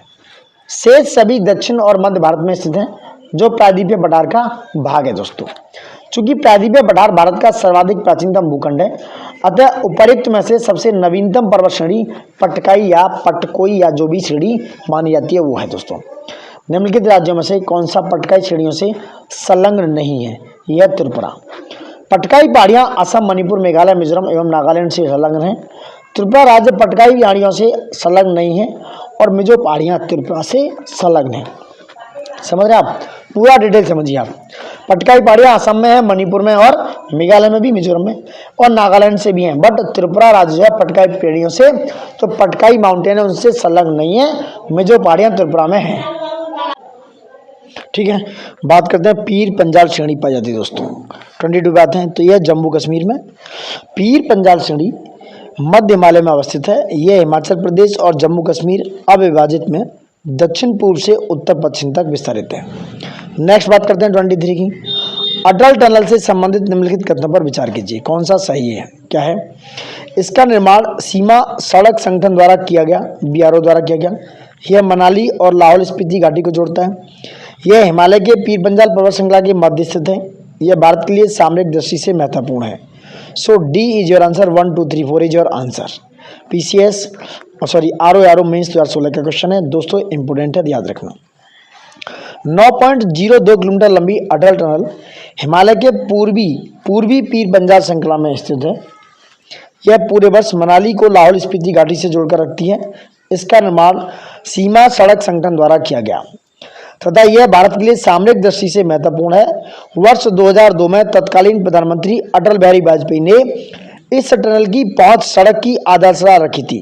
वहीं 3 अक्टूबर 2020 को रोहतांग यानी कि हिमाचल प्रदेश में प्रधानमंत्री नरेंद्र मोदी ने अटल टनल का उद्घाटन किया। दोस्तों समझ गए। नेक्स्ट बात करते हैं, अटल सुरंग जो है रोहतांग में है, उसकी बात कर रहे हैं। ये हिमाचल प्रदेश की लंबाई कितनी है? 9.02 किलोमीटर। याद है, क्वेश्चन याद रखना इंपॉर्टेंट है। निम्न हिमालय पर्वत श्रेणियों में से किस पर्वत श्रेणी को अटल टनल पार करती है? दोस्तों ये पार करती है पूर्वी पीर पंजाल को। इंपॉर्टेंट है, याद रखना, बीपीएससी में आया क्वेश्चन है। 26 पे आते हैं, किन दो पर्वत श्रेणियों के मध्य कश्मीर घाटी स्थित है? यह बृहत हिमालय व पीर पंजाल के मध्य में। भारत के जम्मू कश्मीर दोस्तों 31 अक्टूबर 2019 से ये यूनियन टेरिटरी बन चुका था, यूनियन टेरिटरी बन गया।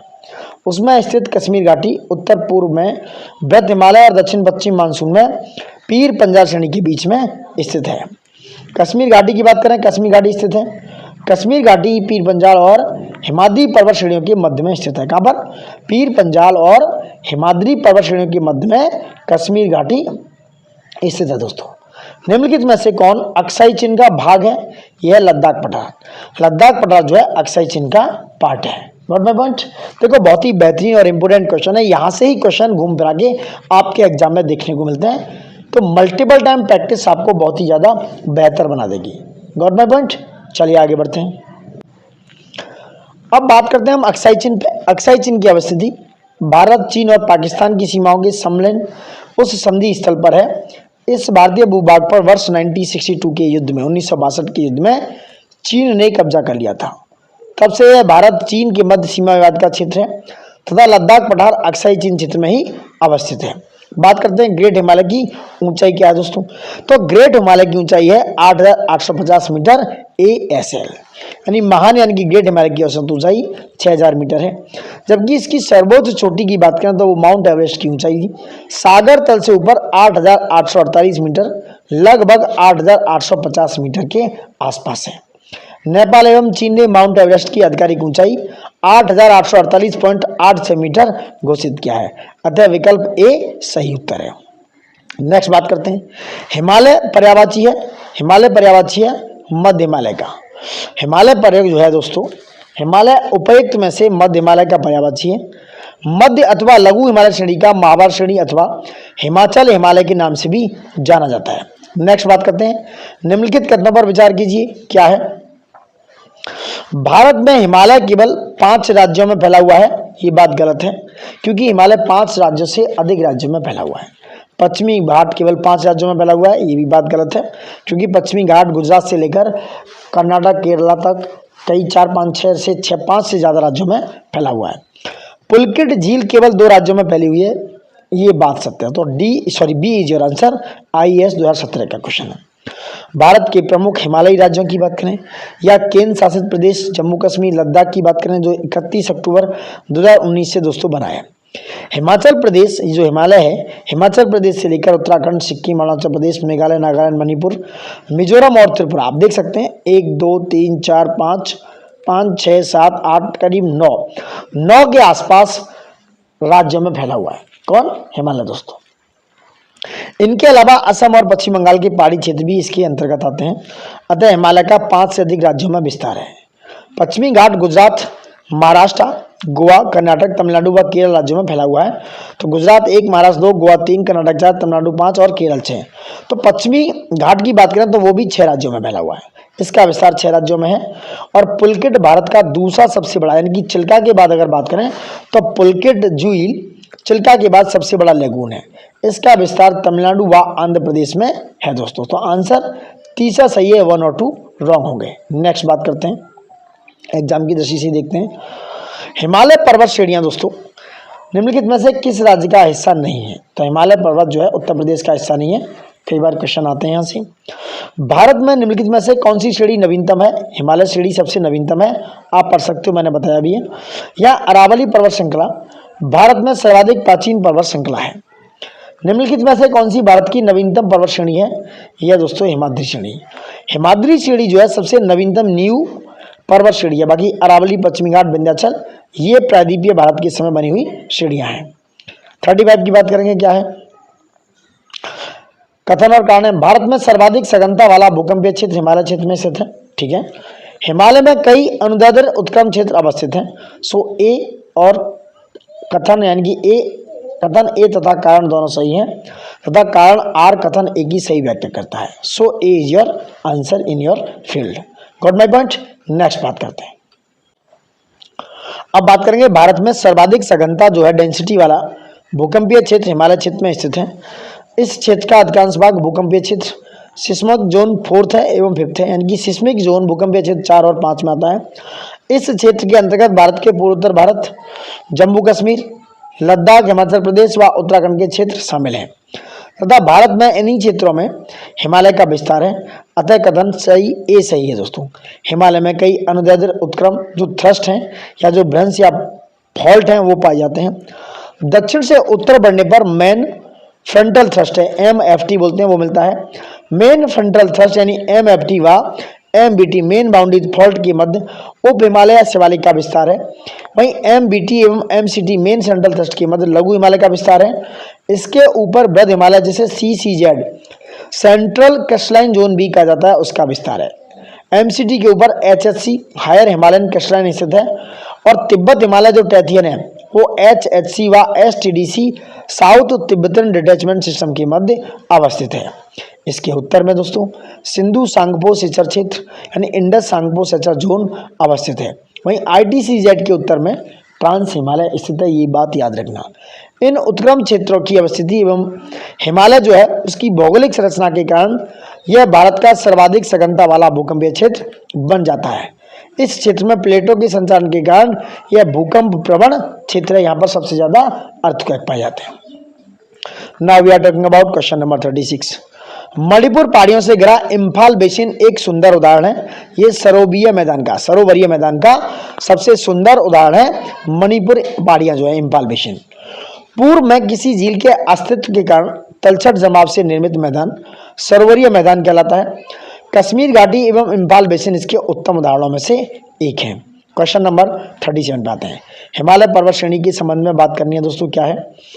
मुख्य हिमालय की परतदार चट्टानें जीवाश्महीन है। मुख्य हिमालय की जो परतदार चट्टानों में जीवाश्म नहीं पाए जाते हैं। वहीं लघु हिमालय की परतदार चट्टानों में समुद्री जीव जंतुओं के जीवाश्म पाए जाते हैं। वहीं बाह्य हिमालय या शिवालिक हिमालय में मानव सभ्यता के अवशेष मिले। दोस्तों ये बात करें कौन सा उत्तर इनमें से सही है। देखो बहुत ही बेहतरीन और इंपोर्टेंट क्वेश्चन है, आप इसको एलिमिनेशन मेथड से भी कर सकते हो। ठीक है, चलो आंसर बताइए क्या है। कमेंट बॉक्स में दोस्तों आप प्लीज थोड़ा सा रिस्पॉन्ड तो कीजिए तो आपको पता चले कि एक्चुअल में क्या चल रहा है। ठीक है, क्वेश्चन पूछ रहा जीवाश्महीन, तो ये पहला गलत हो गया क्योंकि मुख्य हिमालय की परतदार चट्टानें जीवाश्म ही नहीं है, उसमें कुछ जीवाश्म पाए जाते हैं। पूछना कौन सा सही है, तो लघु हिमालय की परतदार चट्टानों में समुद्री जीव जंतुओं के जीवाश्म मिलते हैं क्योंकि तैतीस सागर में जो सेडिमेंट थे वहाँ बहुत सारे जीवाश्म पाए गए दोस्तों, उसके ब्याह पर वहाँ वो पाए जाते हैं। बाह्य हिमालय या शिवालिक हिमालय में मानव सभ्यता के अवशेष मिले हैं। सो बी इज योर आंसर, 2 और 3 इज राइट। नेक्स्ट बात करते हैं क्या है, पढ़ सकते हो आप। मुख्य हिमालय की परतदार चट्टानें जीवाश्महीन नहीं है, अतः कथन एक असत्य है। यानी कि जो मुख्य हिमालय है, मेन हिमालय में परतदार चट्टानों में जीवाश्म पाए जाते हैं। लघु हिमालय की परतदार चट्टानों में समुद्री जीव जंतुओं के जीवाश्म मिलते हैं। वहीं बाह्य हिमालय या शिवालिक हिमालय में स्थित बुर्जहोम या गोपोकराल में मानव सभ्यता के अवशेष प्राप्त हुए हैं। इस प्रकार कथन 2 और 3 सही है। हिमालय के किस भाग पर करेवा भू आकृति पाई जाती है? ये कश्मीर हिमालय में दोस्तों ये करेवाज पाए जाते हैं। हिमालय के कश्मीर भाग पर करेवा भू आकृति पाई जाती है। ये तलछट निक्षेप के रूप में पाए जाते हैं, यानी कि डिपॉजिट के रूप में पाए जाते हैं। यह क्षेत्र जाफरान यानी कि केसर की खेती के लिए प्रसिद्ध है। नेक्स्ट बात करते हैं, कैलाश पर्वत निम्नलिखित में से किस क्षेत्र में अवस्थित है? तिब्बत में। कैलाश पर्वत जो है तिब्बत जो है चीन क्षेत्र में अवस्थित है। यह हिंदू धर्म में पवित्र तीर्थ स्थल के रूप में जाना जाता है। नेक्स्ट बात करते हैं क्वेश्चन नंबर 40 पे। निम्नलिखित पर्वत श्रृंखलाओं में से कौन सी पर्वत श्रृंखला जो है पर्वत हिमालय श्रेणी में अवस्थित है? दोस्तों ये है ये बात करें हिमालय में, तो हम बात करें यहाँ पर चो आओ और लाओत्से जो हैं ये दोनों ही हिमालय पर्वत श्रेणी में है, और ये नेपाल जो तिब्बत वाला इलाका है उधर दोनों अवस्थित हैं, चो ओ और लाओत्से। Answer is B. ये अन्नामलाई और सिरुमाली दोनों ही, ये शायद नागालैंड या तमिलनाडु में सिरुमाली और अन्नामलाई, ये कहाँ पर है, ये अन्नामलाई और सिरुमाली दक्षिण कहाँ पर है, दक्षिण भारत में पड़ती है दोस्तों। गॉट माय पॉइंट, ये कहाँ पर है, दक्षिण भारत में। तिरुमलाई और अन्नामलाई दक्षिण भारत की पर्वत श्रेणियां हैं, यहाँ पढ़ सकते हो। Got my point. नेक्स्ट बात करते हैं क्या है, अब बात करेंगे दोस्तों बहुत ही बेहतरीन दक्षिण एवं मध्य भारत की पर्वत श्रेणियां एवं पहाड़ियां। यहाँ से क्वेश्चन देखने को हमेशा से मिलते रहे, so please dot underestimate the power of घटना चक्र। चलिए बात करते हैं। भारत के वृहद क्षेत्रफल में प्रायद्वीपीय पठार एक मेज टेबल की आकृति वाला स्थल है जो पुराने क्रिस्टलीय आग्नेय तथा रूपांतरित शैलों से बना हुआ है। प्रायद्वीपीय भाग जो है गोंडवाना भूमि के अपक्षय एवं अपवाह के कारण बना प्राचीनतम भूभाग है, यानी कि अपक्षय से बना है, वेदरिंग से, और अपवाह यानी कि ड्रेनिंग के बहने के कारण बना है। ठीक है, इस पठारी भाग में चौड़ी तथा छिछली पहाड़ियां एवं गोलाकार पहाड़ियां हैं। इस पठार के दो प्रमुख भाग हैं, मध्य उच्च भूमि तथा दक्कन का पठार। नर्मदा नदी के उत्तर में दोस्तों, नर्मदा नदी जो बहती है वहां उसके उत्तर में प्रायद्वीपीय पठार का वह भाग जो कि मालवा पठार के अधिकतर भागों पर फैला है, उसे मध्य उच्च भूमि के नाम से जाना जाता है। वहीं विंध्य श्रृंखला दक्षिण में मध्य उच्च भूमि तथा उत्तर पश्चिम में अरावली से घिरी हुई है। अरावली श्रेणी गुजरात के पालनपुर से लेकर राजस्थान एवं हरियाणा से होकर दिल्ली तक लगभग 800 किलोमीटर तक लंबाई में फैली हुई है। समझ रहे हैं, याद रखना 800 किलोमीटर लंबाई में ये फैली हुई है। इसका निर्माण प्री कैम्ब्रियन काल में हुआ था और जो 600 से 570 मिलियन वर्ष पूर्व का माना जाता है। यह भारत का प्राचीनतम पर्वत श्रृंखला है, जबकि विश्व की सबसे प्राचीन पर्वत श्रृंखलाओं में से एक है। कौन? ये आपका प्री कैम्ब्रियन काल का अरावली पर्वत। ठीक है, इसकी सर्वोच्च चोटी है गुरु शिखर, जिसकी लंबाई है या ऊंचाई है 1722 मीटर। तो जो चोटी गुरु शिखर है उसकी ऊंचाई 1722 मीटर है। अरावली अवशिष्ट पर्वत या रेसिडुअल माउंटेन का उदाहरण है। अवशिष्ट पर्वत उन पर्वतों को कहा जाता है जो प्रारंभिक पर्वत अपर्दन की शक्ति यानी कि वेदरिंग के द्वारा अपर्दित होकर नीचे हो जाते हैं तथा उनका अवशिष्ट या शेष अवरोधक भाग ही दृष्टिगोचर होता है। चूंकि इनका निर्माण अन्य प्रकार के पर्वतों पर अत्यधिक अपर्दन होने से होता है, अतः इन्हें घर्षित पर्वत या अवशिष्ट पर्वत भी कहा जाता है। जैसे बात करें अवशिष्ट पर्वत के उदाहरण है विंध्याचल हो गया, अरावली हो गया एवं सतपुड़ा आदि हो गया दोस्तों। अब देखिए मैप में देख लिया, अब सारी मैप थोड़ा बड़ा करके दिखाते हैं आपको। दक्षिण एवं मध्य भारत की पर्वत श्रेणियों की बात करेंगे। हिमालय पर्वत श्रृंखला है, गारो, खासी, जयंतिया ये मेघालय में है, डापला, मिसमी, नागा ये मिजो यहाँ पर मिलती हैं त्रिपुरा में। ये अरावली श्रृंखला है, ये विंध्य पर्वत है, ये मांडव श्रेणियाँ हैं दोस्तों, याद रखना ये यहाँ पर पाई जाती है मांडव श्रेणियाँ मध्य प्रदेश के आसपास। कैमूर पहाड़ियाँ, हजारीबाग पठार है, ये कहाँ पर पाया जाता है? झारखंड में पाया जाता है। रामगढ़ पहाड़ियाँ हैं दोस्तों, सतपुड़ा पर्वत श्रृंखला है यहाँ पर जो किसके बीच में है ये याद रखो। अजंता है ये महाराष्ट्र में, सतमाला है, गिर की पहाड़ियाँ गुजरात में है, ग्वाली पहाड़ियाँ दंडकांड क्षेत्र, मलागिरी गढ़जात पहाड़ियाँ उड़ीसा में, बालाघाट श्रृंखला, हरिशन श्रृंखला महाराष्ट्र में, ये सारी घाटियाँ पाई जाती हैं। नल्ला मलाई पहाड़ी की बात करें, नीलगिरी, जावेदी, अल्लामलाई, दोदा बेट्टा ये सारी पहाड़ियाँ पाई जाती हैं। सैबरा होगी, कार्डामम होगी, ये इंपॉर्टेंट है और एग्जाम की दृष्टि से बहुत ही महत्वपूर्ण है। ये आते हैं नॉर्थ टू साउथ, नॉर्थ से साउथ लगाने के लिए याद रखना, या साउथ से नॉर्थ, ठीक है, या ईस्ट से वेस्ट याद रखना बहुत, ठीक है। चलिए देखो सतपुड़ा श्रेणियाँ जो हैं, सतपुड़ा रेंज दक्कन पठार का ही भाग है, याद रखना। जो सतपुड़ा रेंज है ना वो सतपुड़ा श्रेणियाँ वो दक्कन पठार, दक्कन प्लेट्यू का ही भाग है। इनका विस्तार जो है सतपुड़ा श्रेणियों का गुजरात में पाया जाता है, महाराष्ट्र, मध्य प्रदेश व छत्तीसगढ़ राज्यों में है। यहाँ से भी क्वेश्चन कई बार अराइज हो सकता है कि भाई सतपुड़ा श्रेणियों का जो विस्तार है कहाँ कहाँ पर है? गुजरात है, महाराष्ट्र, मध्य प्रदेश व छत्तीसगढ़ राज्य इसमें सम्मिलित है। इन श्रेणियों के उत्तर भाग पर याद रखना, मैं सतपुड़ा श्रेणी बना देता हूँ, एक मिनट यहाँ बना देता हूँ ऐसे करके, एक मिनट मिटा देता हूँ ना, एक मिनट होल्ड रखो, सब मिटा देता हूँ, एक मिनट दो भैया। देखो ये मैंने बनाई सतपुड़ा श्रेणी दोस्तों। इन सतपुड़ा श्रेणियों के उत्तरी भाग पर मैं यहाँ बात करूंगा, ये नॉर्थ है, ऐसी सतपुड़ा श्रेणी, ये सतपुड़ा श्रेणी का पार्ट है। इनके उत्तरी भाग पर नर्मदा नदी, यहाँ पर ये नर्मदा बह रही है दोस्तों, तथा दक्षिणी भाग पर ताप्ती नदी, यहाँ साउथ में ताप्ती नदी का प्रवाह है। समझ रहे हैं आप? यहाँ मैपिंग समझो, इमेजिनेशन समझो, ताप्ती नदी का प्रवाह है। सतपुड़ा सीढ़ियां इन दोनों नदियों के मध्य में स्थित है। तो पूछा जा सकता है, कई बार आया है कि भाई सतपुड़ा सीढ़ियां किस किस के बीच में, तो उत्तर में ऊपर की तरफ नर्मदा, नीचे की तरफ ताप्ती है, दोनों के बीच में सतपुड़ा सीढ़ियां अवस्थित हैं, जो गुजरात, मध्य प्रदेश, छत्तीसगढ़ और महाराष्ट्र राज्य में फैली हुई है। धूपगढ़ जो है दोस्तों, धूपगढ़ चोटी सतपुड़ा श्रेणी की सबसे ऊंची चोटी है। यह पंचमढ़ी में स्थित है, जो कहां पर है, मध्य प्रदेश में।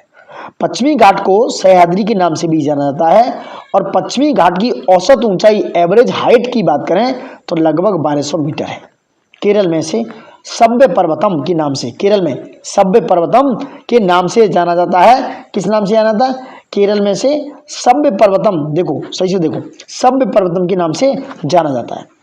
वहीं पश्चिमी घाट की सबसे ऊंची चोटी की बात करें, जो कि केरल में स्थित है, जिसका नाम है अनाई मुंडी चोटी, जिसकी ऊंचाई कितनी है? 2695, 2695 मीटर। पश्चिमी घाट का दक्षिण क्षेत्र, उत्तरी विस्तार, उसकी बात कर रहे हैं। दक्षिणी क्षेत्र और उत्तरी क्षेत्र की अपेक्षा अधिक ऊंचा है। जो साउथ वाला इलाका है पश्चिमी घाट का, वो अधिक ऊंचा है, क्योंकि वहां पर अनाई मुंडी, दोदा बेटा जैसी क्या है, चोटियां पाई जाती हैं। पश्चिमी घाट का विस्तार पश्चिम सागर तट के समानांतर गुजरात से लेकर तमिलनाडु तक लगभग 1500 किलोमीटर। ये क्वेश्चन आ सकता है, इसकी लंबाई याद रखना। गुजरात से लेकर तमिलनाडु तक दोस्तों 1500 किलोमीटर, 1500 किलोमीटर की लंबाई में। उत्तर में तापी के मुहाने से लेकर दक्षिण में कुमारी अंतरी, यानी कि तापी जो नदी है जो खंबात की खाड़ी में गिरती है, उसके मुहाने से दक्षिण में कुमारी अंतरी तक पाया जाता है। और यह ब्रह्मसोत यानी कि ब्लॉक पर्वत है दोस्तों। अब ब्लॉक पर्वत की बात कहाँ हो रही है? ये बात हो रही है सतपुड़ा वाले पर्वत की, क्या दक्षिण वाले पर्वत की। ये ब्रह्मसोत पर्वत है, ब्लॉक पर्वत है, जिनका निर्माण स्थल के एक खंड के अरब सागर में अपसंबलन के कारण हुआ है, अपसंबलन के कारण हुआ है। इसका पश्चिमी ढाल तीव्र एवं खड़ा है। जो पश्चिम वाला ढाल है इसका, पश्चिमी घाट का, वो कैसा है? तीव्र एवं खड़ा है, जबकि पूर्वी ढाल मंद एवं सीढ़ी नुमा या क्रम से नीचा होता हुआ पठार है। 16 डिग्री उत्तरी अक्षांश तक पश्चिमी घाट मुख्यतः बेसाल्ट शैलों से, जो 16 डिग्री उत्तरी अक्षांश है, नॉर्थ का जो लैटिट्यूड है, वहां तक पश्चिमी घाट मुख्यतः बेसाल्ट शैलों से एवं गोवा से दक्षिण यानी कि ग्रेनाइट और नाइस शैलों से निर्मित है। गोवा से दक्षिण में ग्रेनाइट और नीस या नाइस शैलों से निर्मित है। नल्ला मलाई पहाड़ियां आंध्र प्रदेश एवं तेलंगाना के मध्य सीमा बनाती हैं। तो जो नल्ला मलाई की पहाड़ियां हैं वो आंध्र प्रदेश व तेलंगाना के मध्य सीमा बना रही हैं। यह पहाड़ियां कृष्णा और पेंडा नदी के मध्य स्थित हैं। यह पूर्वी घाट की पहाड़ी में पूर्वी तटीय मैदान के समानांतर महानदी उड़ीसा में से लेकर नीलगिरी की पहाड़ियों के मध्य विस्तृत हैं।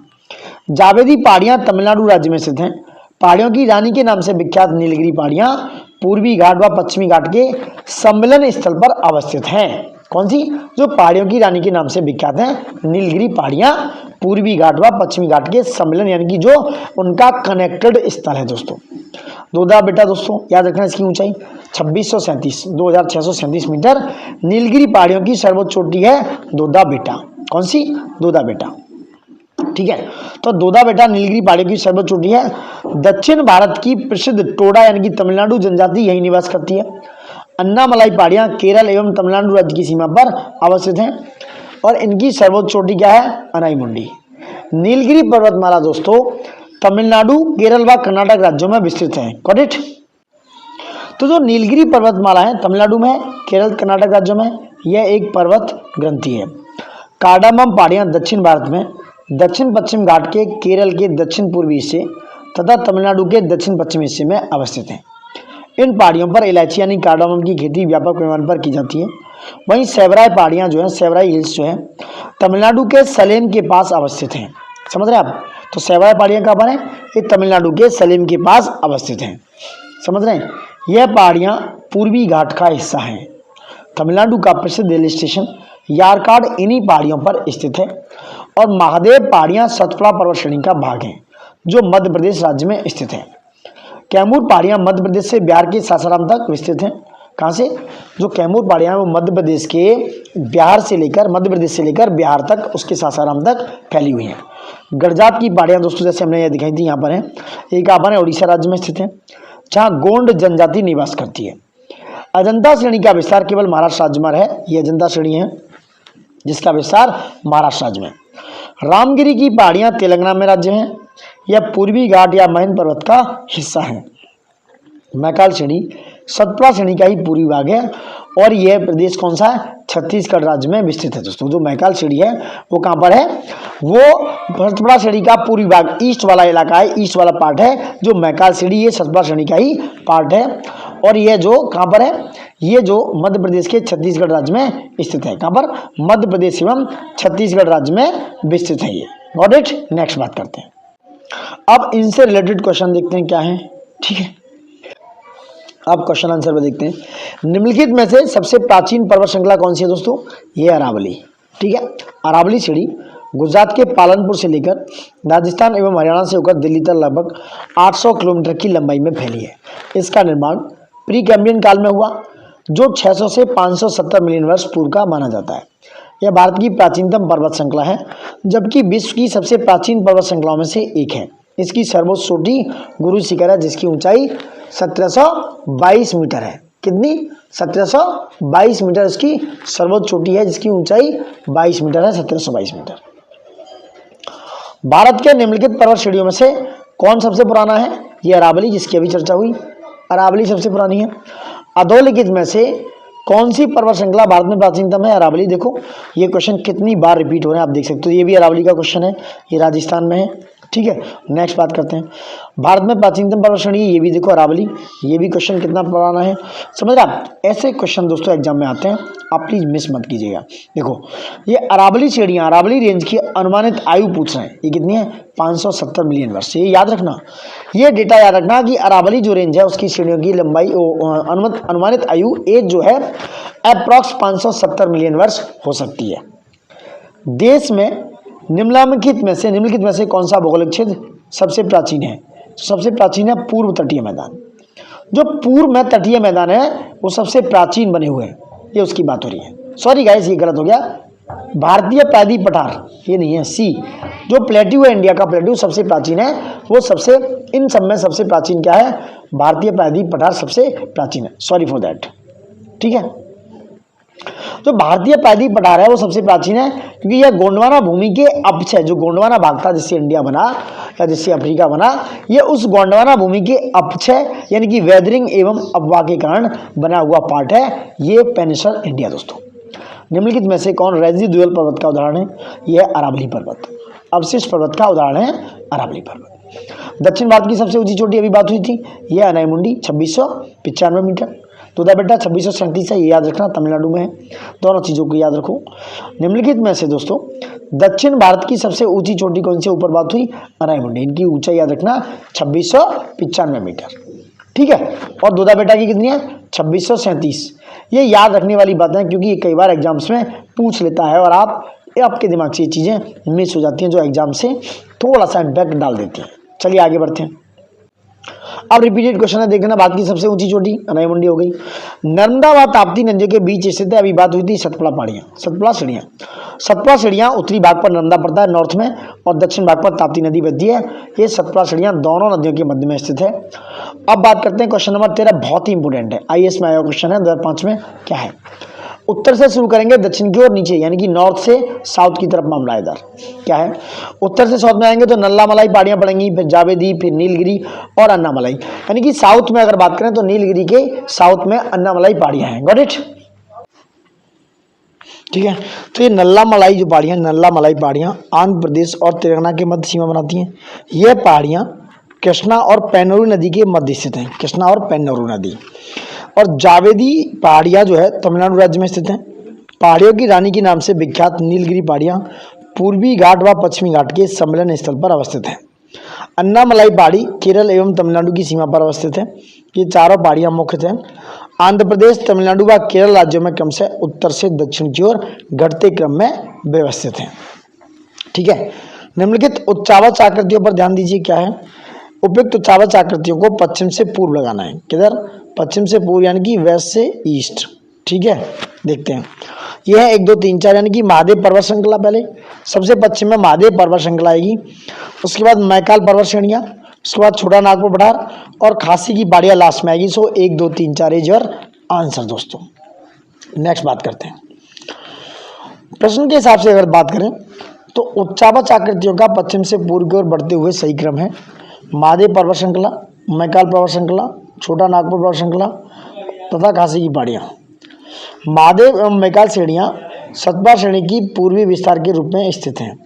इनके पूर्व में छोटा नागपुर श्रेणी तथा सबसे पूर्व में खासी की पहाड़ियाँ यानी कि मेघालय में स्थित हैं। Got my point. नेक्स्ट बात करते हैं। चलो नेक्स्ट बात करते हैं, निम्नलिखित किस पहाड़ी पर पूर्वी घाट और पश्चिमी घाट से मिलता है? ये है नीलगिरी पहाड़ियाँ। नीलगिरी पहाड़ी भारतीय प्रायद्वीप के पूर्वी घाट तथा पश्चिमी घाट के मिलन बिंदु पर स्थित है। नीलगिरी पहाड़ी को ब्लू माउंटेन भी कहा जाता है। इसकी सर्वाधिक ऊंची चोटी है डोडा बेटा, जो 2637 मीटर ऊंची है। ये तमिलनाडु में स्थित है। डोडा बेटा चोटी समझे से कहाँ पर स्थित है? ये सिचुएटेड है नीलगिरी पहाड़ियों में और ये तमिलनाडु में स्थित है दोस्तों। नेक्स्ट बात करेंगे, जहाँ पूर्वी घाट और पश्चिमी घाट मिलते हैं वहाँ निम्नलिखित में से कौन सी पहाड़ियाँ अवस्थित हैं? नीलगिरी पहाड़ियाँ। ठीक है, वहाँ पर नीलगिरी पहाड़ियाँ अवस्थित पाई जाती हैं। नेक्स्ट बात करते हैं, जहाँ पूर्वी घाट और पश्चिमी घाट मिलते हैं उन्हें नीलगिरी पहाड़ियाँ। देखो कितनी बार क्वेश्चंस रिपीट हुए हैं, आप देख सकते हो रिपीटेशन ऑफ दैट क्वेश्चंस, क्योंकि रिपीटेशन बहुत होता है, क्वेश्चन यहाँ से आते हैं। आप इस बार भी 25 वाले यूपीपीसीएस एग्जाम में देख सकते हो कि रिपीटेशन का लेवल क्या रहा है। ठीक है, चलिए आगे बढ़ते हैं इसी क्रम में। निम्नलिखित में से दोस्तों कौन सा एक कर्नाटक, केरल व तमिलनाडु राज्यों में उनके मिलन स्तर पर स्थित है? यह नीलगिरी पहाड़ियाँ। कर्नाटक, केरल व तमिलनाडु राज्यों के मिलन स्तर पर है नीलगिरी पहाड़ियाँ। नीलगिरी पहाड़ियाँ भारत के दक्षिणी भाग में स्थित एक पर्वतमाला है। यह पर्वतमाला पश्चिमी घाट श्रृंखला का हिस्सा है और यह कर्नाटक, केरल एवं तमिलनाडु राज्यों के मिलन स्थल पर स्थित है। नीलगिरी पर्वतमाला किस राज्य में स्थित है? वह है दोस्तों तमिलनाडु। कौन सा है? तमिलनाडु। Got it. नेक्स्ट बात कर रहे हैं, भारतीय समुद्र शास्त्रियों ने, जो ओशियनोलॉजिस्ट हैं, उन्होंने अरब सागर के तल में बंबई से पश्चिमी दक्षिण पश्चिम में लगभग 455 किलोमीटर दूर एक नई 1505 मीटर ऊंची पर्वत की खोज की। इस पर्वत का नाम रखा गया रमन सागर पर्वत। भारतीय समुद्र शास्त्रियों ने 3 समुद्र पर्वत श्रेणी के बीच खोज की, जिनमें एक मध्य हिंद महासागर बेसिन में, दूसरा पूर्वी अरब सागर में सागर कन्या तथा तीसरा मुंबई में 455 किलोमीटर दक्षिण पश्चिम में खोजा गया। इस पर्वत का नामकरण महान वैज्ञानिक सीवी रमन के नाम पर रमन सागर पर्वत रखा गया। अन्य 2 के नाम है पन्नेकर एवं बाडिया के नाम पर रखा गया है। नेक्स्ट बात करते हैं, क्वेश्चन नंबर 22 क्या है? निम्नलिखित कथनों में से कौन सा एक सही नहीं है? देखो, पश्चिमी घाट उत्तरी क्षेत्र में अपेक्षाकृत अधिक ऊंचा, ये गलत है क्योंकि वो साउथ वाले क्षेत्र में ज़्यादा ऊंचा है। पश्चिमी घाट में रायमुंडी सबसे ऊंची चोटी है। ताप्ती नदी सतपुड़ा के दक्षिण में, बात सही है, क्योंकि जो ताप्ती है वो सतपुड़ा के दक्षिण में और नर्मदा उसके सतपुड़ा के उत्तर में। नर्मदा नदी तथा ताप्ती नदियाँ, ताप्ती नदी घाटियाँ पुरानी रिफ्ट घाटियाँ मानी जाती हैं। ये रिफ्ट वैली में बहती हैं दोस्तों, नर्मदा और ताप्ती। और कहाँ पर गिरती हैं? ये अरब सागर में जाकर मिलती हैं, गिरती हैं। ठीक है, चलिए पश्चिमी घाट की बात करें। पश्चिमी घाट की ऊंचाई उत्तर से दक्षिण बढ़ती जाती है। इसकी सबसे ऊंची चोटी, तो पश्चिमी घाट की ऊंचाई उत्तर से दक्षिण में बढ़ती जाती है, जैसा आप जानते हैं। इसकी सबसे ऊंची चोटी केरल में स्थित रायमुंडी 2695 मीटर है, जो दक्षिण क्षेत्र में स्थित है। अतः कथन बी सत्य है। ताप्ती नदी सतपुड़ा के दक्षिण में बहती है, इस प्रकार सी कथन सत्य है। जो समानांतर भागों के फैलाव से रिफ्ट घाटी या गैब्रोन का निर्माण होता है, ये घाटियां सक्रिय होती हैं। नर्मदा, दामोदर व ताप्ती नदियां भारतीय रिफ्ट घाटी के उदाहरण हैं। कथन डी भी सत्य है। नेक्स्ट बात करेंगे 23 का क्या है? भारत की निम्नलिखित में से कौन सी पर्वत श्रेणी केवल एक ही राज्य में फैली है? अजंता। देखो अजंता जो श्रेणी है वो सिर्फ महाराष्ट्र राज्य में स्थित है, याद रखना। अरावली भी राजस्थान, दिल्ली से लेकर हरियाणा वगैरह में है। इसका विस्तार केवल महाराष्ट्र राज्य में है, अन्य का विस्तार एक से अधिक राज्यों में, सतपुड़ा मध्य प्रदेश, छत्तीसगढ़ वगैरह में। सह्याद्री भी देख सकते हो आप। ठीक है, बात करते हैं क्वेश्चन नंबर 24 की। महाराष्ट्र एवं कर्नाटक के पश्चिमी घाट कहलाते हैं दोस्तों सह्याद्री, हमने ऊपर बताया था। तो ये सह्याद्री कहलाते हैं। पश्चिमी घाट को महाराष्ट्र, गोवा एवं कर्नाटक में सह्याद्री के नाम से जाना जाता है। क्वेश्चन नंबर 25 पे आते हैं, वेरी इंपोर्टेंट। नीचे दिए गए कूट से पहाड़ियों को दक्षिण से उत्तर यानी कि साउथ से नॉर्थ की तरफ बढ़ते हुए सही अवस्थित अनुक्रम में लगाना है दोस्तों। क्या है? साउथ से अगर आप जाएंगे तो सबसे पहले आएंगी सतमाला पहाड़ियां, उसके बाद आएंगी कैमूर, ठीक है, उसके बाद आएंगी नागा पहाड़ियां दोस्तों, उसके बाद लास्ट में आएगी पीर पंजाल। मतलब पीर पंजाल से भी ये एलिमिनेट कर सकते थे क्योंकि लास्ट में जिसमें 3 आएगा वो आंसर है, तो ये B is only the answer. तो निम्नलिखित पहाड़ियों का दक्षिण से उत्तर की ओर बढ़ते हुए सही क्रम है: सतमाला पहाड़ियां महाराष्ट्र, कैमूर पहाड़ियां मध्य प्रदेश से बिहार, नागा पहाड़ियां भारत म्यांमार सीमा पर है दोस्तों, ठीक है। तथा ये पीर पंजाल जो श्रेणी है ये कहां पर है, ये जम्मू कश्मीर में, हिमाचल प्रदेश से, जम्मू कश्मीर से हिमाचल प्रदेश में पीर पंजाल श्रेणी पाई जाती है। Got my point. तो ये हो गए इसके बेहतरीन क्वेश्चंस। चलो आगे बढ़ते हैं, क्या बात है। कार्डामम पहाड़ियां जिन राज्यों की सीमा पर स्थित है वह है क्या है, केरल एवं तमिलनाडु। कार्डामम पहाड़ियां जो केरल एवं तमिलनाडु की सीमा पर स्थित है। तो कार्डामम पहाड़ियां दक्षिण भारत में दक्षिण पश्चिमी घाट के केरल के दक्षिण पूर्वी हिस्से तथा तमिलनाडु के दक्षिणी पश्चिमी हिस्से में अवस्थित है, ठीक है। ये है कार्डामम पहाड़ियां। गॉट इट, ठीक है। तो कार्डामम पहाड़ियां जो है जिन राज्यों की सीमा पर स्थित है वह केरल एवं तमिलनाडु। कार्डामम पहाड़ियां दक्षिण भारत में दक्षिण पश्चिमी घाट के केरल के दक्षिण पूर्वियन की साउथ ईस्ट हिस्से तथा तमिलनाडु के दक्षिण पश्चिम हिस्से में अवस्थित है। भारत का दक्षिणतम पर्वत श्रेणी है कार्डामम। भारत का सदर्न मोस्ट जो है पर्वत श्रेणी क्या है, यह है कार्डामम दोस्तों। तो कार्डामम पहाड़ी भारत की दक्षिणतम पर्वत श्रेणी है। यह अन्नामलाई पहाड़ी के दक्षिण में स्थित है। यहाँ पर इलायची का अत्यधिक उत्पादन होता है जिसके कारण इन्हें इलायची पहाड़ियां भी कहा जाता है, ठीक है। अब बात करते हैं सेवराय पहाड़ियां कहाँ अवस्थित हैं, ये तमिलनाडु में है। समुद्र तल से 4000 से 5000 फीट ऊंचे पठार से संलग्न सेवराय पहाड़ियां तमिलनाडु के सलेम के पास अवस्थित है।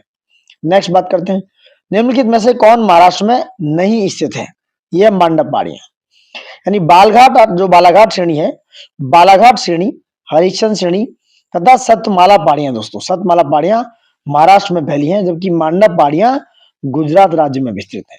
क्वेश्चन ये आता है कि निम्नलिखित में से कौन सा सही सुमेलित नहीं है। गरजात पहाड़ियां उड़ीसा में है, मांडव पहाड़ियां मध्य प्रदेश में ना कि महाराष्ट्र। नल्ला मल्ला की बात करें ये पहाड़ियां आंध्र प्रदेश में है और सेवराय पहाड़ियां तमिलनाडु में स्थित है। Got my point.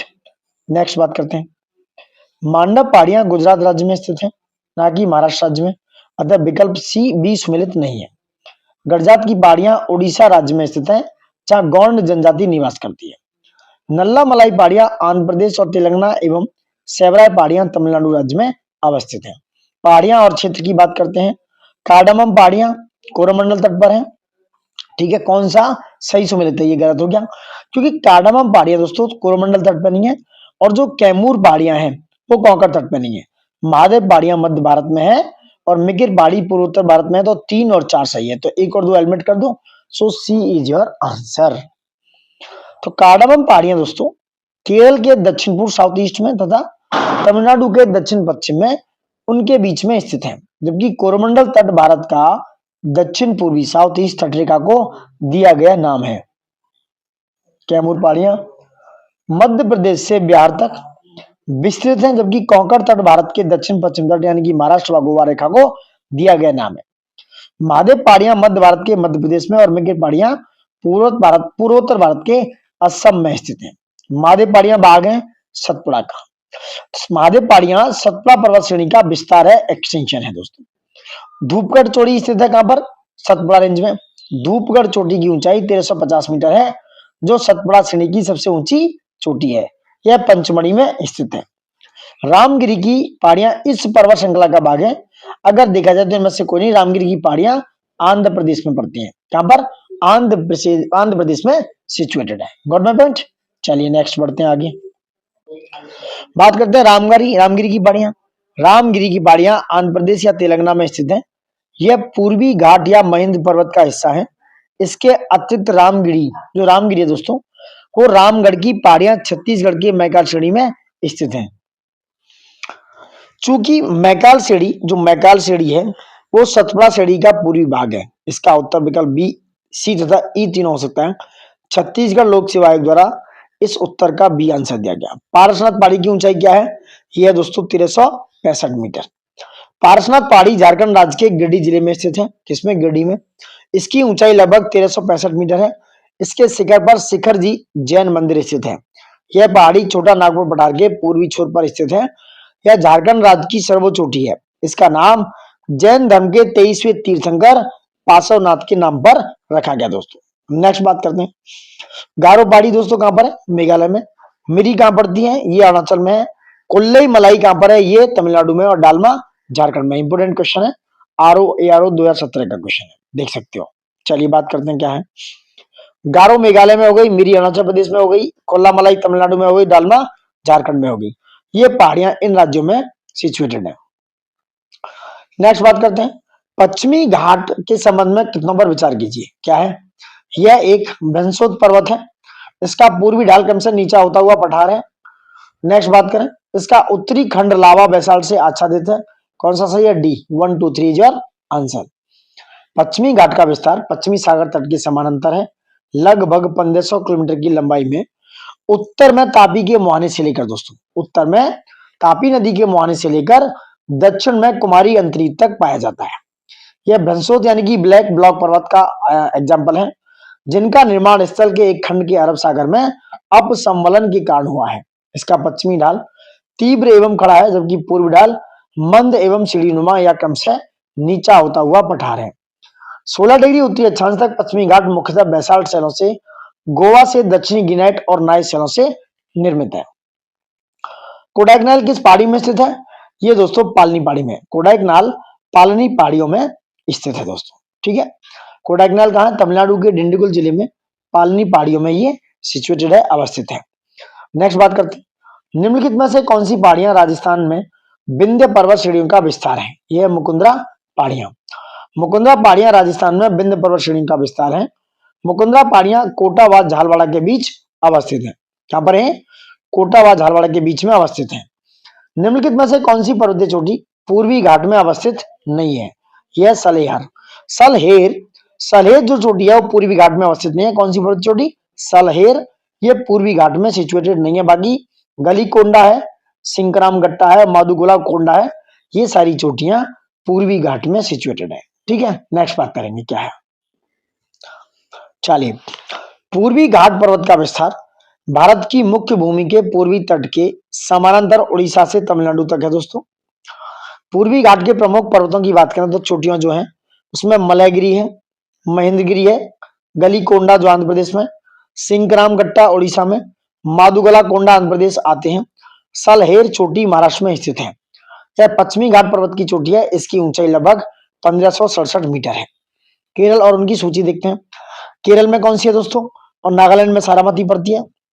देखो, केरल में है आपकी अनाईमुंडी, नागालैंड में सरामती, ठीक है, नागालैंड में सरामती होगी, उत्तराखंड में नंदा देवी, सॉरी उत्तराखंड में नंदा देवी की, तमिलनाडु में दोदा बेटा। तो answer is C. 3 4 2 1 is your answer. देखो मैच कर सकते हैं।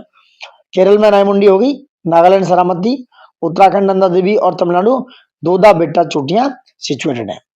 नेक्स्ट बात करते हैं, क्वेश्चन नंबर 42 क्या कहता है?